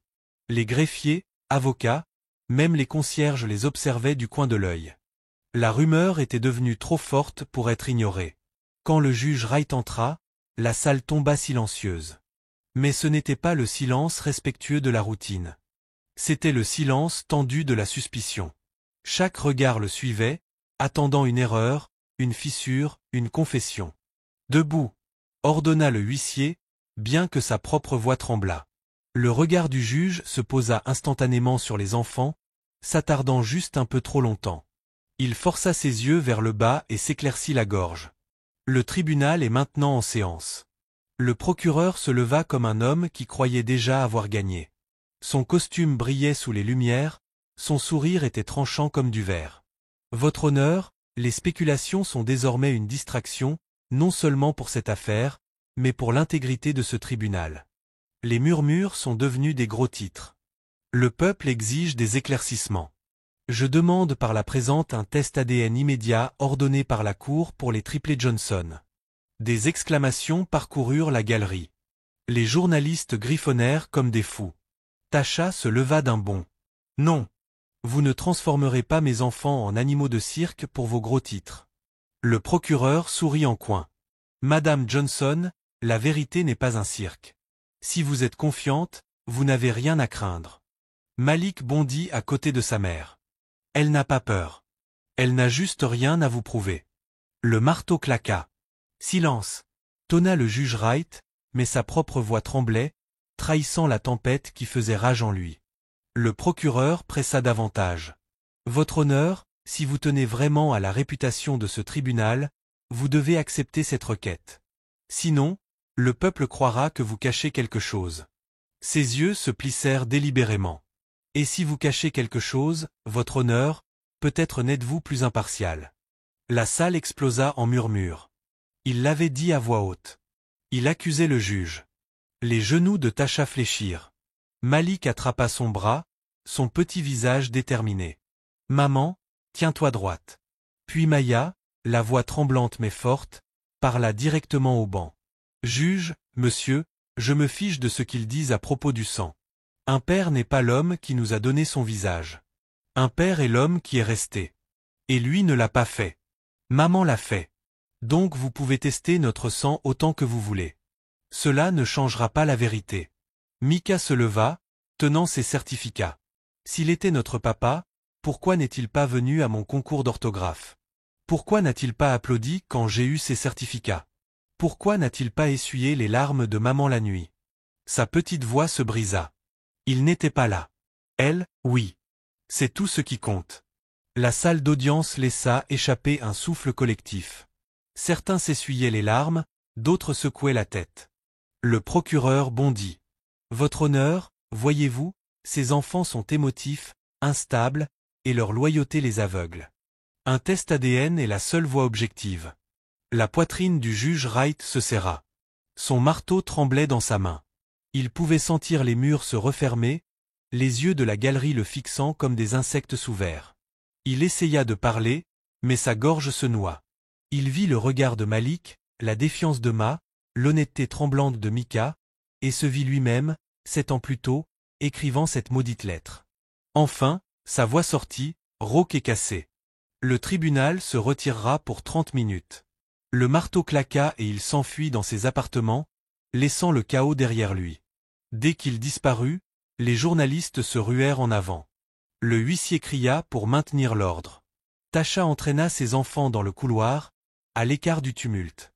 Son cœur battait comme un tambour. « Mama » chuchota Malik avec force. « Il a peur. Tu l'as vu? Il sait. Arrête. S'il vous plaît, mes bébés, arrêtez d'en parler, » supplia Tasha en s'adossant au mur. Ma secoua la tête. « On ne peut pas l'arrêter, Mama. Eux non plus. Il faut faire face. » Mika murmura. « Si le test le prouve, que se passera-t-il » Les larmes de Tasha tombèrent. Alors le monde entier saura la vérité que j'ai essayé d'enterrer, et cela ne nous libérera pas. Cela nous enchaînera encore plus. Mais la mâchoire de Malik se durcit. Alors nous briserons les chaînes. Dans ses appartements, le juge Wright était assis, voûté, sa robe enroulée autour de lui, son greffier se tenant maladroitement. « Monsieur, ils ne vont pas laisser tomber, dit-il. »« Laissez-moi, » murmura le juge. Quand la porte se referma, il enfouit son visage dans ses mains. Son corps tremblait sous le poids des années. Il avait construit sa vie sur la loi, la réputation et l'ordre. Et maintenant, 3 enfants de 7 ans l'avaient démoli avec rien d'autre que la vérité. Un coup frappa à la porte. Elle grinça en s'ouvrant, et à sa grande surprise, Tasha entra. « Vous ne devriez pas être ici, dit-il, d'une voix basse. « Vous non plus, répliqua-t-elle sèchement. Vous auriez dû disparaître de nos vies il y a des années. Et pourtant vous voilà, à les regarder, vous effondrant à chaque mot qu'ils prononcent. » Il se tenait là, tremblant. « Tasha, s'il te plaît. Je n'ai jamais cessé de penser à toi. » « À eux ?» Son rire était amer. « Penser pendant que je travaillais 2 emplois, pendant qu'ils n'avaient pas de cadeau de Noël, pendant que les voisins murmuraient que nous étions maudits.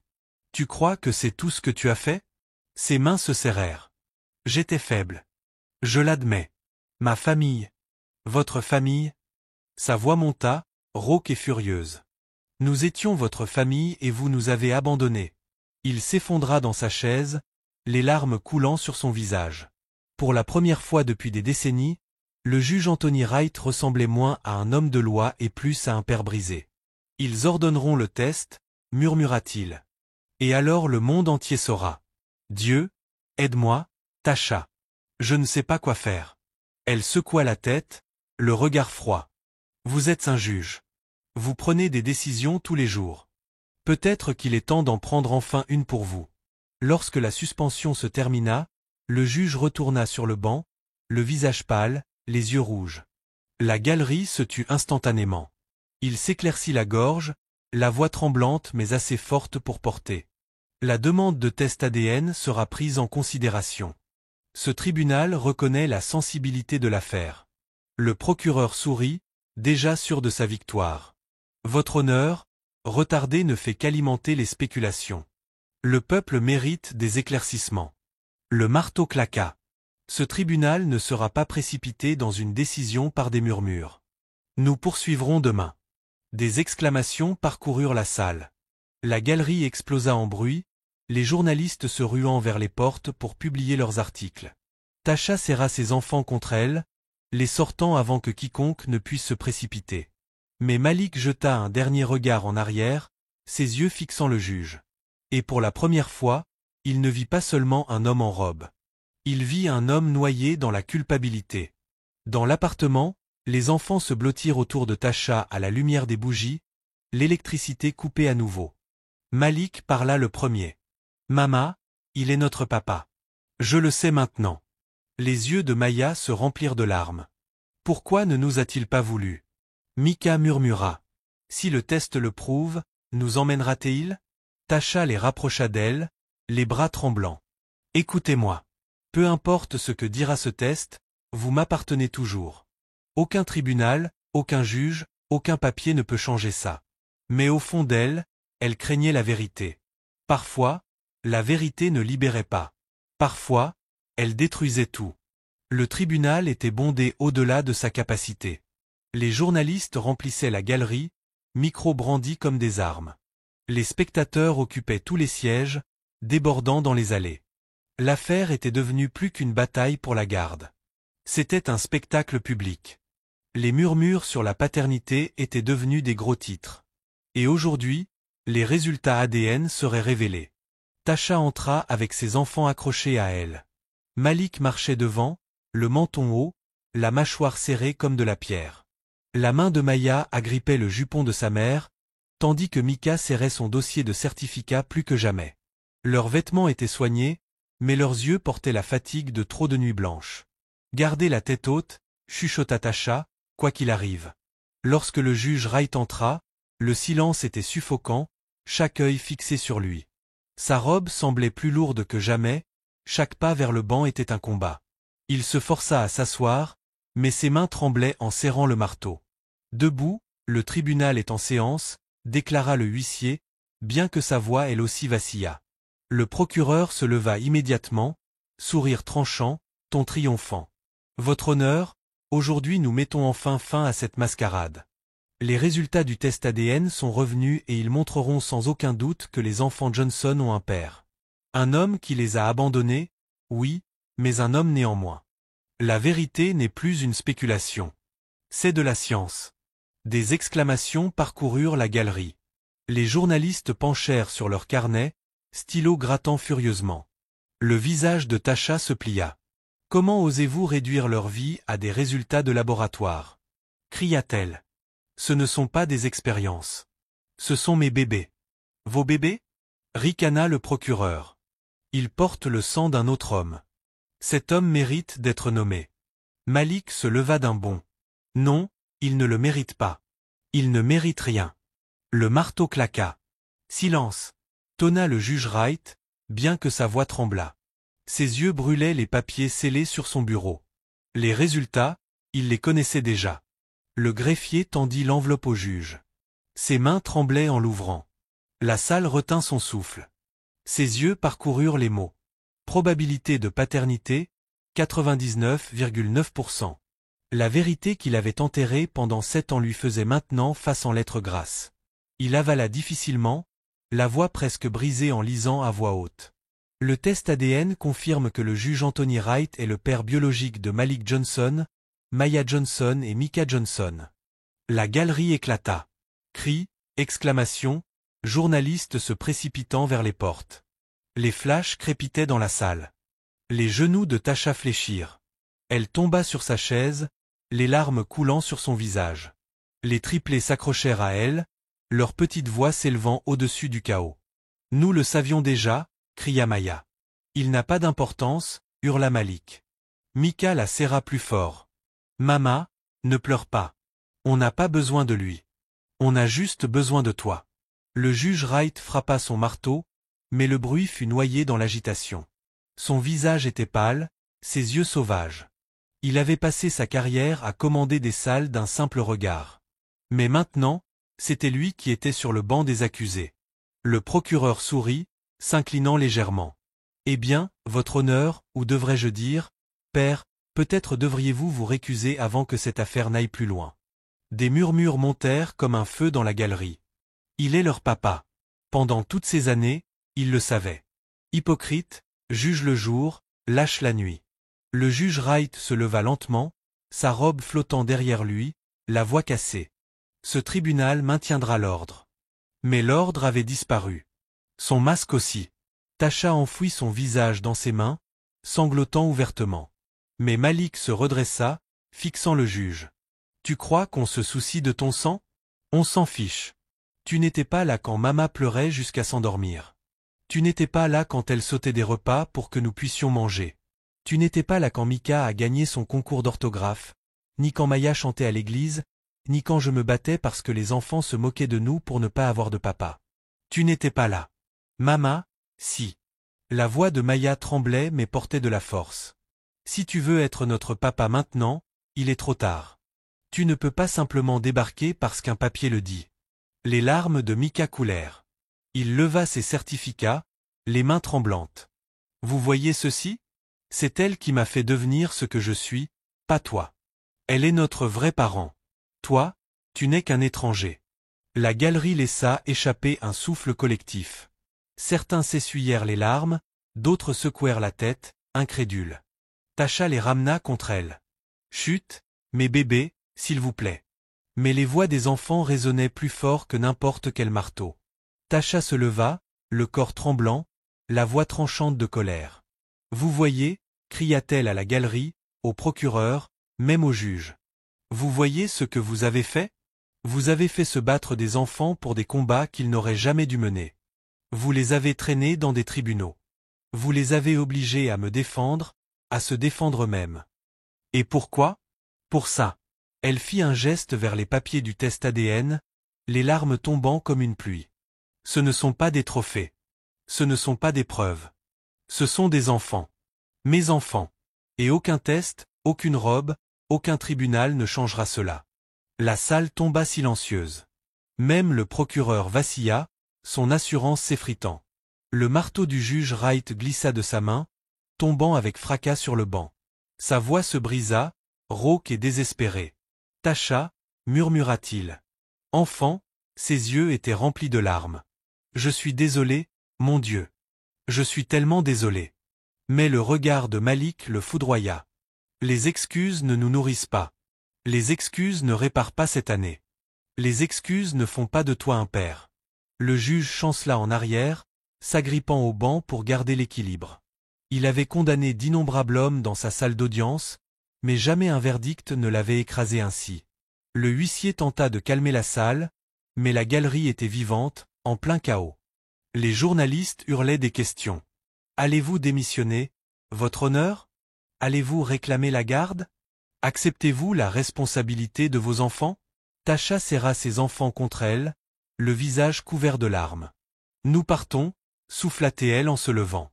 Mais avant qu'elle ne puisse bouger, Malik parla à nouveau, sa voix assez forte pour faire taire toute la galerie. Vous pouvez l'appeler notre père si vous voulez, mais pour nous, c'est juste un homme en robe. Mama est le seul parent que nous reconnaîtrons. Des exclamations parcoururent la salle.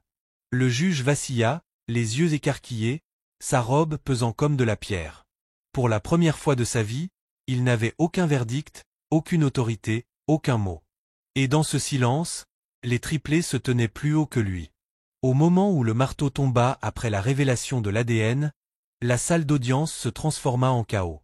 Les journalistes se précipitèrent vers les sorties, flash crépitant, voix s'entrechoquant dans un tourbillon de questions. Les spectateurs se penchaient sur les bancs, pointant du doigt, chuchotant, secouant la tête. Tasha agrippa les mains de ses enfants, les tirant vers la sortie, mais des micros bloquaient son chemin, les cris pleuvant de toutes parts. Monsieur Johnson, depuis combien de temps le savez-vous? Enfant, acceptez-vous le juge Wright comme votre père? Juge, allez-vous démissionner? Malik les bouscula, son regard tranchant comme l'acier. Laissez-nous tranquilles. Ma s'accrocha plus fort à Tasha, tremblante sous les projecteurs. Mika enfouit son visage dans son dossier, se protégeant de la tempête. Le juge Wright resta figé sur le banc. Sa robe semblait un linceul, son marteau inutile. Pendant des années, son autorité avait réduit au silence des salles avec un seul mot. Maintenant, sa propre salle d'audience l'avait dévoré. Son nom, autrefois respecté, suintait désormais de toutes les bouches des journalistes comme du poison. Ils atteignirent à peine les marches du tribunal que la foule se précipita à nouveau. Les caméras se rapprochaient, les micros braqués sur eux. La voix de Tasha se brisa en criant. « Arrêtez! Vous ne voyez pas leurs enfants ?» Mais la clémence avait disparu. C'était devenu un spectacle. Soudain, un mur d'officiers se fraya un chemin, formant un bouclier. « Reculez! Donnez-leur de l'espace. » Ils guidèrent Tasha et les triplés dans une camionnette, claquant les portes derrière eux. À l'intérieur, les enfants se blottirent contre elle. Les mains de Tasha tremblaient en les tenant, sa poitrine secouée par les sanglots. « Ça va aller, Mama, » murmura Malik, bien que sa propre voix tremblât. « Ils ne peuvent pas nous faire de mal. Pas tant que nous sommes ensemble. » Mais au fond, Tasha savait que la bataille était loin d'être terminée. De retour au tribunal, le juge Wright se retira dans ses appartements. Dès que la porte se referma, le poids du silence l'écrasa. Il arracha sa robe de ses épaules et la lança à travers la pièce. Son greffier, Harris, se tenait maladroitement près de la porte. « Monsieur, la presse est dehors. Ils veulent une déclaration. »« Une déclaration ?» Wright rit amèrement, la voix brisée. « Que veulent-ils que je dise? Que j'ai abandonné mes enfants. Que j'ai laissé leur mère souffrir pendant que je jouais au juge honorable. » Harris hésita. Le juge en chef a appelé. Il veut vous voir immédiatement. L'estomac de Wright se noua. La loi avait toujours été son bouclier. Maintenant, c'était l'arme retournée contre lui. Dans le bureau du juge en chef, l'air était épais de fumée de cigares et de jugement. L'homme âgé était assis derrière un lourd bureau en chêne, le regard perçant. « Vous avez discrédité ce tribunal, » dit-il froidement. « La presse nous déchire. Le gouverneur appelle déjà à votre démission. » La gorge de Wright se serra. « S'il vous plaît, laissez-moi finir cette affaire. Laissez-moi prouver. » « Quoi? Que vous pouvez juger une affaire impliquant vos propres enfants. » Le juge en chef frappa du poing sur le bureau. « Vous avez détruit toute crédibilité que vous aviez. Si vous ne démissionnez pas tranquillement, ils vous déchireront publiquement. » Wright baissa la tête. Sa carrière, sa réputation, son nom, tout était parti. Il ne restait que les visages des 3 enfants qui ne l'appelaient même pas papa. Pendant ce temps, dans leur petit appartement, Tasha était assise à la table, les mains pressées contre ses tempes. Les enfants étaient blottis autour d'elle, leur voix basse. « Mama » chuchota Maya. « Vraiment, va-t-il essayer de nous prendre ?» Tasha secoua la tête avec force. « Personne ne vous enlèvera de moi. Ni lui, ni le tribunal, ni personne. » La petite voix de Mika tremblait. « Mais le papier dit qu'il est notre père. Ça ne veut pas dire qu'il a des droits ?» Tasha cracha le mot comme du poison. « Un vrai père gagne sa place. Il ne disparaît pas et ne revient pas quand ça l'arrange. Il ne se cache pas derrière une robe pendant que ses enfants ont faim. » Les poings de Malik se serrèrent. « Alors nous le dirons au monde. Nous dirons à tous qu'il ne nous mérite pas. »« Non, bébé, » murmura Tasha en le serrant contre elle. « Ce combat te brise déjà. Je le vois dans tes yeux. Je ne te laisserai plus le porter. » Mais Malik secoua la tête. « Nous ne sommes pas brisés, Mama. Nous sommes plus forts que lui. » 2 nuits plus tard, alors que la pluie s'abattait sur la ville, un coup sec résonna à leur porte. Tasha s'immobilisa, le cœur battant à la gorge. Lentement, elle l'ouvrit. Judge Wright se tenait là, trempé, les yeux creux. « Que faites-vous ici » siffla-t-elle. « Je devais les voir, » murmura-t-il. « Juste une fois, s'il te plaît. » Avant qu'elle ne puisse l'arrêter, Malik fit un pas en avant. Son regard brûlait plus fort que la tempête. « Tu crois que tu peux simplement te présenter après 7 ans? Après tout? Retourne dans ta grande maison. Retourne dans ton monde. Tu n'as rien à faire ici. » « Malik, » murmura le juge, la voix brisée. « Je suis ton père. » « Non, » répliqua Malik sèchement. « Tu n'es qu'un homme en robe. » Ces mots frappèrent plus fort que n'importe quel coup de marteau. Wright recula, le visage livide. La voix de Tasha tremblait. « Pars. Ne reviens jamais. » Un instant, il sembla sur le point de s'effondrer dans le couloir. Puis, d'un signe de tête, il se retourna et disparut dans la tempête. De retour dans son manoir, ce soir-là, le juge Wright vida verre après verre de whisky, mais la douleur ne s'effaçait pas. Ses murs, jadis ornés de récompenses et de diplômes, semblaient désormais le narguer. Il fixa son reflet dans le verre, un homme brisé, dépouillé de toute fierté. Pendant des années, il avait condamné les autres pour leurs échecs. À présent, son propre échec le consumait. Il murmura leurs noms, les larmes coulant. « Malik, Maya, Mika, pardonnez-moi. » Mais il n'y eut aucune réponse, seulement le silence. Et pour la première fois de sa vie, le juge Anthony Wright comprit qu'il était véritablement seul. La ville ne dormait plus depuis la révélation des tests ADN. Les journaux avaient étalé le titre en une. Le juge, père secret de triplé. Les émissions de radio décortiquaient chaque détail. Les talk-shows repassaient en boucle les images de l'éclat des enfants, et des foules se rassemblaient devant le tribunal avec des pancartes. Justice pour Tasha, et Right the Wrong. Dans leur petit appartement, Tasha essayait de protéger ses enfants du vacarme. Mais même avec la télé éteinte et les rideaux tirés, les murmures filtraient à travers les murs. « Maman » chuchota Maya en tirant sur sa manche, « pourquoi tout le monde parle de nous si fort ?»« Parce que les gens adorent les scandales » répondit Tasha d'une voix amère. « Ils se fichent que vous soyez des enfants. Tout ce qui compte, c'est l'histoire. » Malik fronça les sourcils, arpentant le minuscule salon. « Qu'il parle. Nous, on connaît la vérité. Ce n'est pas notre père. » Mika serra contre lui son dossier de certificat. « Mais, et s'ils essaient de le forcer à l'être ?» Tasha les serra fort contre elle, la voix tremblante. « Alors nous nous battrons de toutes nos forces. » Le lendemain matin, le tribunal bourdonnait comme une ruche. Des manifestants criaient, les caméras crépitaient, les journalistes se bousculaient.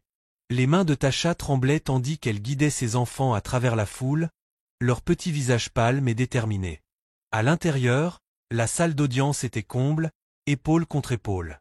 Le procureur se dressa, son sourire aiguisé pour les caméras. « Votre honneur » commença-t-il. « Les résultats ADN ont confirmé ce que nous soupçonnions tous. Le juge Anthony Wright est le père biologique de ses enfants. En conséquence, l'État doit reconsidérer la garde. Leur mère, Madame Johnson, est en difficulté, sans emploi, menacée d'expulsion. Pendant ce temps, leur père dispose de richesses, d'influence et de stabilité. Ces enfants méritent mieux que la pauvreté et le chaos. Il le mérite, lui. Un murmure parcourut la salle. Les reporters griffonnèrent frénétiquement. Tasha se leva d'un bond, la voix rugissante. Comment osez-vous? Ces enfants n'ont pas besoin de son argent. Ils ont besoin d'amour. Et je leur ai donné chaque goutte du mien. J'ai saigné pour eux. J'ai eu faim pour eux. J'ai combattu pour eux. Ne vous avisez pas de dire que je ne suis pas assez. Le procureur ricana. L'amour ne paie pas les factures. L'amour ne nourrit pas des enfants qui grandissent. L'amour ne garde pas les lumières allumées. Malik bondit, les poings serrés. Si. Ça le fait. L'amour de maman nous a nourris quand il n'y avait rien à manger. L'amour de maman nous a gardés au chaud quand on nous a coupé le chauffage. L'amour de maman nous a rendus assez forts pour être ici aujourd'hui. Ne dites jamais que ce n'est pas assez. La salle éclata en applaudissements avant que l'huissier n'aboie pour rétablir l'ordre. Le marteau du juge Wright claqua, mais sa main tremblait. Il tenta de garder contenance, mais sa poitrine brûlait de culpabilité. Il voulait parler, avouer qu'il avait failli, reconnaître que Tasha avait élevé seul de véritables guerriers, mais en tant que juge, il devait rester silencieux. Le procureur insista. « Votre honneur, je demande une audience d'urgence afin de déterminer si la garde ne devrait pas être transférée, au moins partiellement, au père biologique. Il peut offrir l'environnement stable dont ses enfants ont désespérément besoin. » Les genoux de Tasha fléchirent. « Non, hurla-t-elle. Vous ne me les prendrez pas. » Maya serra sa main, sa petite voix tremblante mais ferme. « Nous n'irons nulle part sans maman. » Mika leva son dossier, les mains secouées d'émotion. « Si vous voulez une preuve, regardez ici. Maman m'a fait croire que je pouvais être quelqu'un. Ça vaut plus que tout l'argent du monde. » La salle murmura, certains essuyant leurs larmes. Le juge Wright fixa les enfants, la vue brouillée. Il se retrouva dans la défiance de Malik, dans le feu de Maya, dans le cœur tendre de Mika. Le poids de sa lâcheté l'écrasa plus fort que jamais. Il murmura d'une voix rauque. « L'ordre sera rétabli. » Mais sa voix se brisa, trahissant son tourment. Le procureur sourit, sentant la victoire. « Votre honneur, si vous refusez d'agir, le monde croira que vous protégez Madame Johnson par culpabilité. Ce tribunal ne peut tolérer le favoritisme. Il doit agir dans l'intérêt supérieur des enfants. » Un murmure parcourut de nouveau la salle. Tous les regards se tournèrent vers le juge. Sa robe lui semblait peser comme des chaînes. Son silence criait plus fort que des mots. Tasha se leva, le corps tremblant, la voix tranchante comme une lame. « Écoutez-moi, » cria-t-elle, pointant la galerie, le procureur, et même le banc. « Ce sont mes enfants. Je les ai portés. Je les ai élevés. J'ai sacrifié pour eux. Et aucun test, aucun tribunal, aucun homme en robe ne changera jamais cela. Si vous voulez les arracher à moi, il faudra nous traîner tous hors d'ici, en criant et en nous débattant, car nous ne serons pas brisés. » La salle explosa. Applaudissements, murmures, journalistes criant. L'huissier frappa pour imposer le silence, mais la tempête ne pouvait être contenue. Malik se tint droit à côté d'elle, la voix féroce. « Vous entendez ça? Nous n'avons pas peur de vous. » Les yeux de Maya flamboyaient. « Maman est tout ce dont nous avons besoin. » Les larmes de Mika coulaient, mais sa voix restait ferme. « Vous ne nous prendrez jamais. » La galerie était en feu d'émotion, et au centre de tout cela, le juge Wright sentit son cœur s'effondrer. Il était leur père par le sang, mais rien de plus. Il leva le marteau, mais il glissa de sa main et tomba au sol en cliquetant. Le bruit résonna comme un verdict. Toute la salle se figea. Pour la première fois de sa longue carrière, le juge Anthony Wright n'avait aucun contrôle, aucune autorité, aucun masque. Il ne restait que la vérité. Il était un homme exposé, un père indigne, un juge déchu. Et tandis que les triplés s'accrochaient à leur mère, le regardant avec des yeux qui reflétaient les siens, il savait que le monde entier observait, pas seulement pour un jugement, mais pour voir s'effondrer tout ce qu'il avait construit. Les portes du tribunal s'ouvrirent sur un mur de murmures. Tasha serra les mains de ses enfants et continua d'avancer, le menton levé, le regard droit devant elle. Une nouvelle plaque était accrochée sur le banc. Honorable Naomi Ellis. Aucune robe au monde ne pouvait cacher que cette affaire avait fissuré la ville en deux. Mais le visage du juge Ellis restait calme, assuré, indifférent aux caméras ou aux murmures. « Asseyez-vous, dit-elle, la voix froide comme du verre. Pour information, le juge Anthony Wright s'est récusé.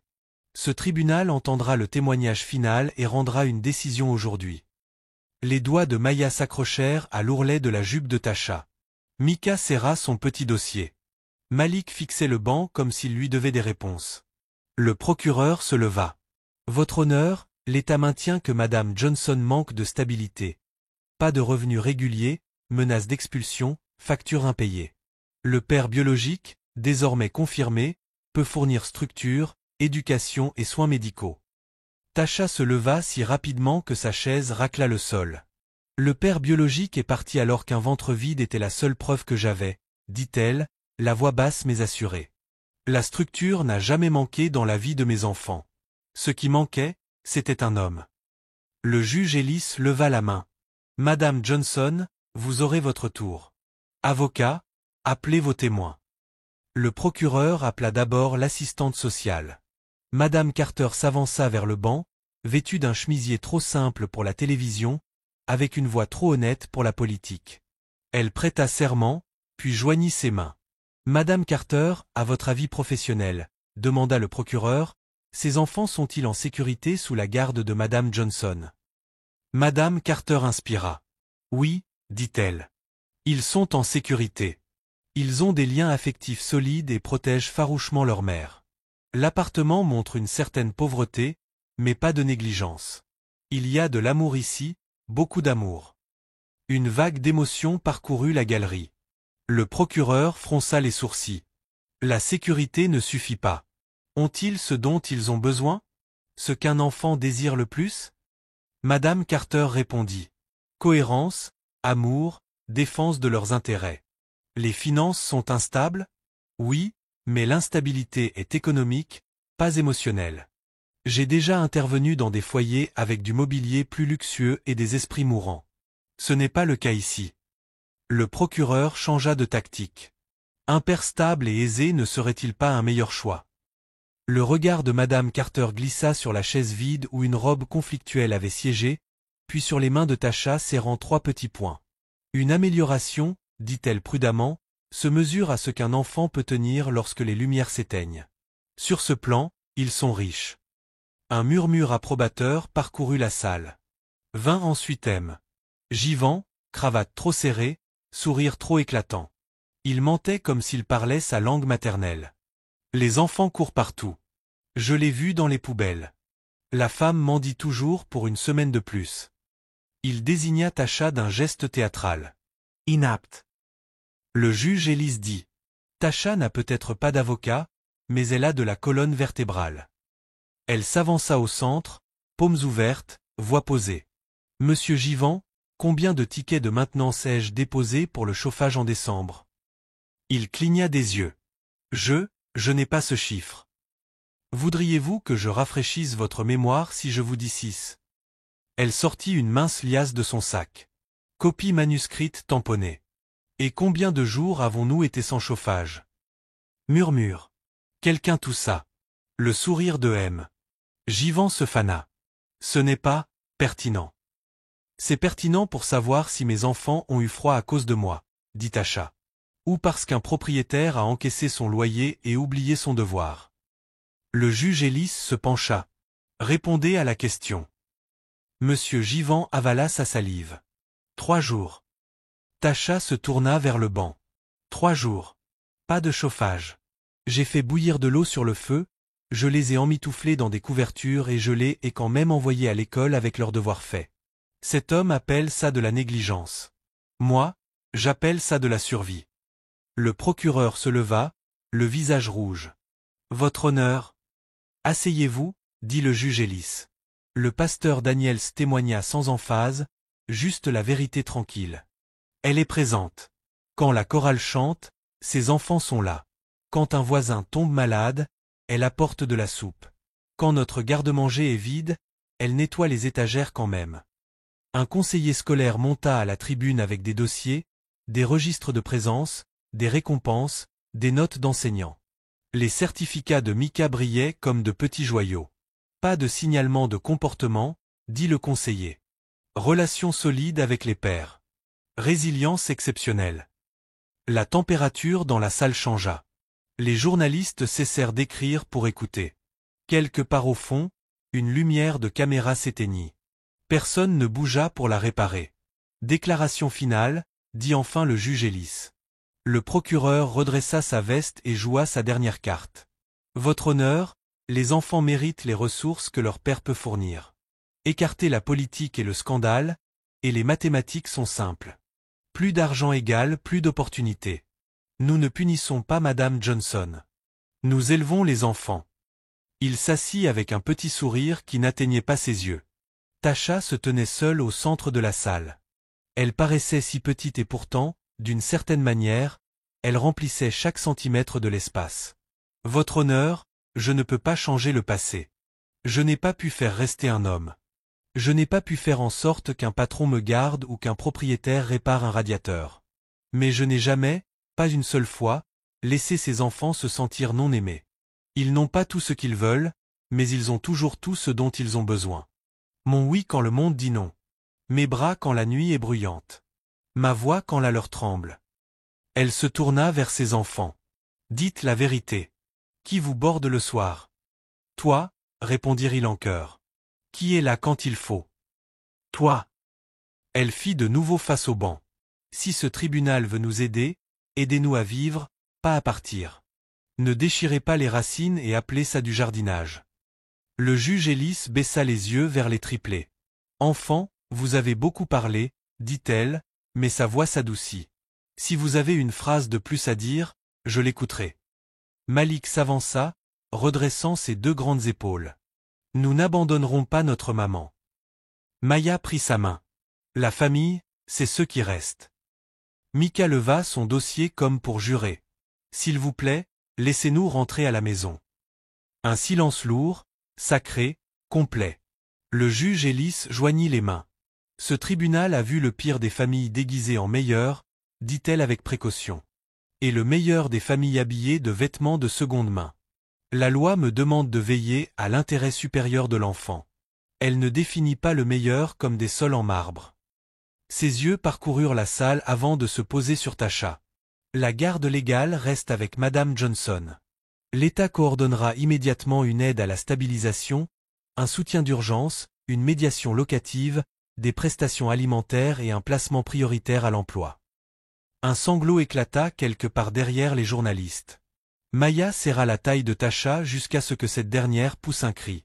Quant au père biologique, continua le juge Ellis, et toute la salle se pencha pour écouter. Il n'y aura aucun transfert de garde. Tout contact devra commencer par une thérapie familiale réparatrice à la discrétion de la mère et aux frais du père. C'est une invitation à la responsabilité, pas un prix. La galerie explosa. Certains applaudirent, d'autres pleurèrent. Un journaliste laissa tomber son stylo et oublia de le ramasser. Le pasteur Daniels ferma les yeux et murmura. « Merci ».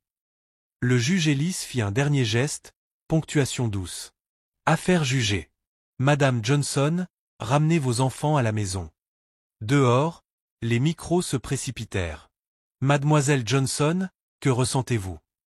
Tasha serra ses enfants contre elle et dit la seule chose qui comptait. Nous rentrons à la maison. Ils traversèrent la foule jusqu'à la lumière de l'après-midi. C'était comme un chemisier propre après la pluie. 6 mois plus tard, les clés de l'appartement étaient plus lourdes car elles ouvraient une nouvelle porte. Le soleil illuminait de nouveaux planchers.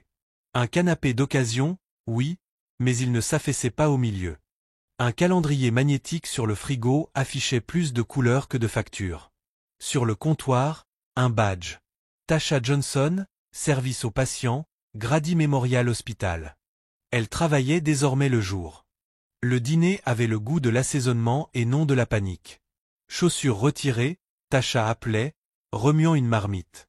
Vous traquez la moitié d'Atlanta ici. Malik glissa à travers l'entrée en chaussettes, essayant de cacher son sourire, en vain.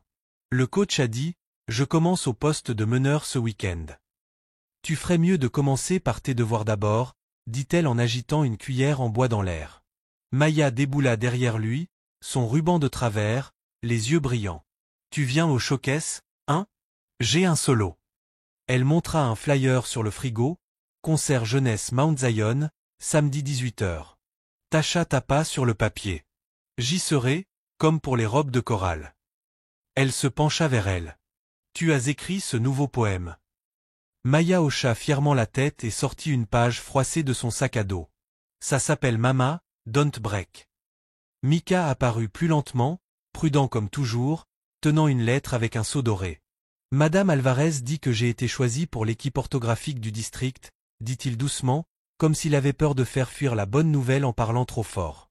Tasha prit la lettre, la lut 2 fois, puis attrapa son garçon et le fit tourner jusqu'à ce qu'ils aient tous les deux le vertige. Regarde-toi. Elle riait, essoufflée. Regarde Dieu. La sonnette retentit. Le pasteur Daniels se tenait sur le porche avec 2 dames de l'église et 3 sacs d'épicerie qui semblaient être un sermon sur la générosité. Ne me combattez pas, dit-il, en se laissant pousser à l'intérieur.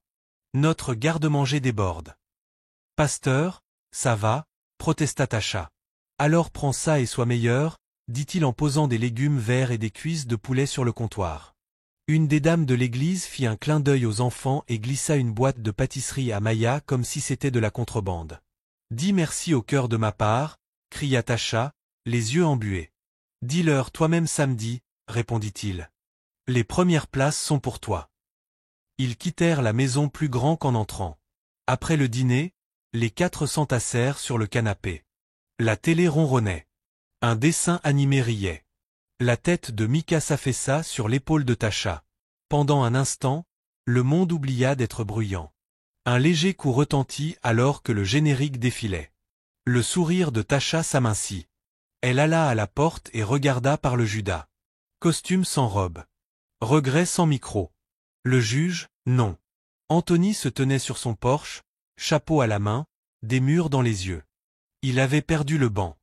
Il portait sa perte comme une chemise trop serrée. La rumeur disait qu'il avait démissionné avant que le conseil disciplinaire ne puisse le dévorer vivant. La rumeur disait aussi qu'il s'était assis 2 fois au dernier rang de Mount Zion, partant avant la bénédiction à chaque fois. Tasha ouvrit la porte d'un demi-centimètre, puis d'un demi-cœur supplémentaire. « Que veux-tu ? » Seulement te donner ça, dit-il, tendant une enveloppe simple et un chèque bancaire. Pas de conditions pour l'éducation des enfants, fonds pour l'université. J'ai ouvert 3 comptes. Elle le regarda, puis l'enveloppe.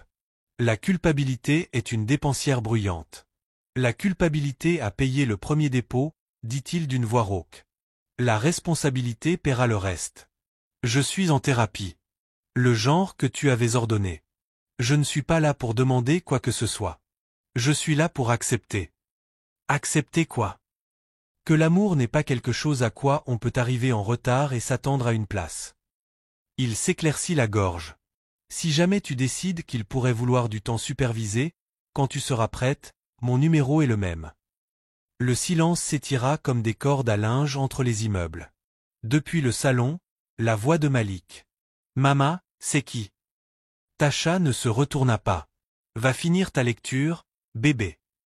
Anthony glissa une seconde feuille sous l'enveloppe, manuscrite, pliée 2 fois pour qu'il la lise quand elle jugera le moment venu.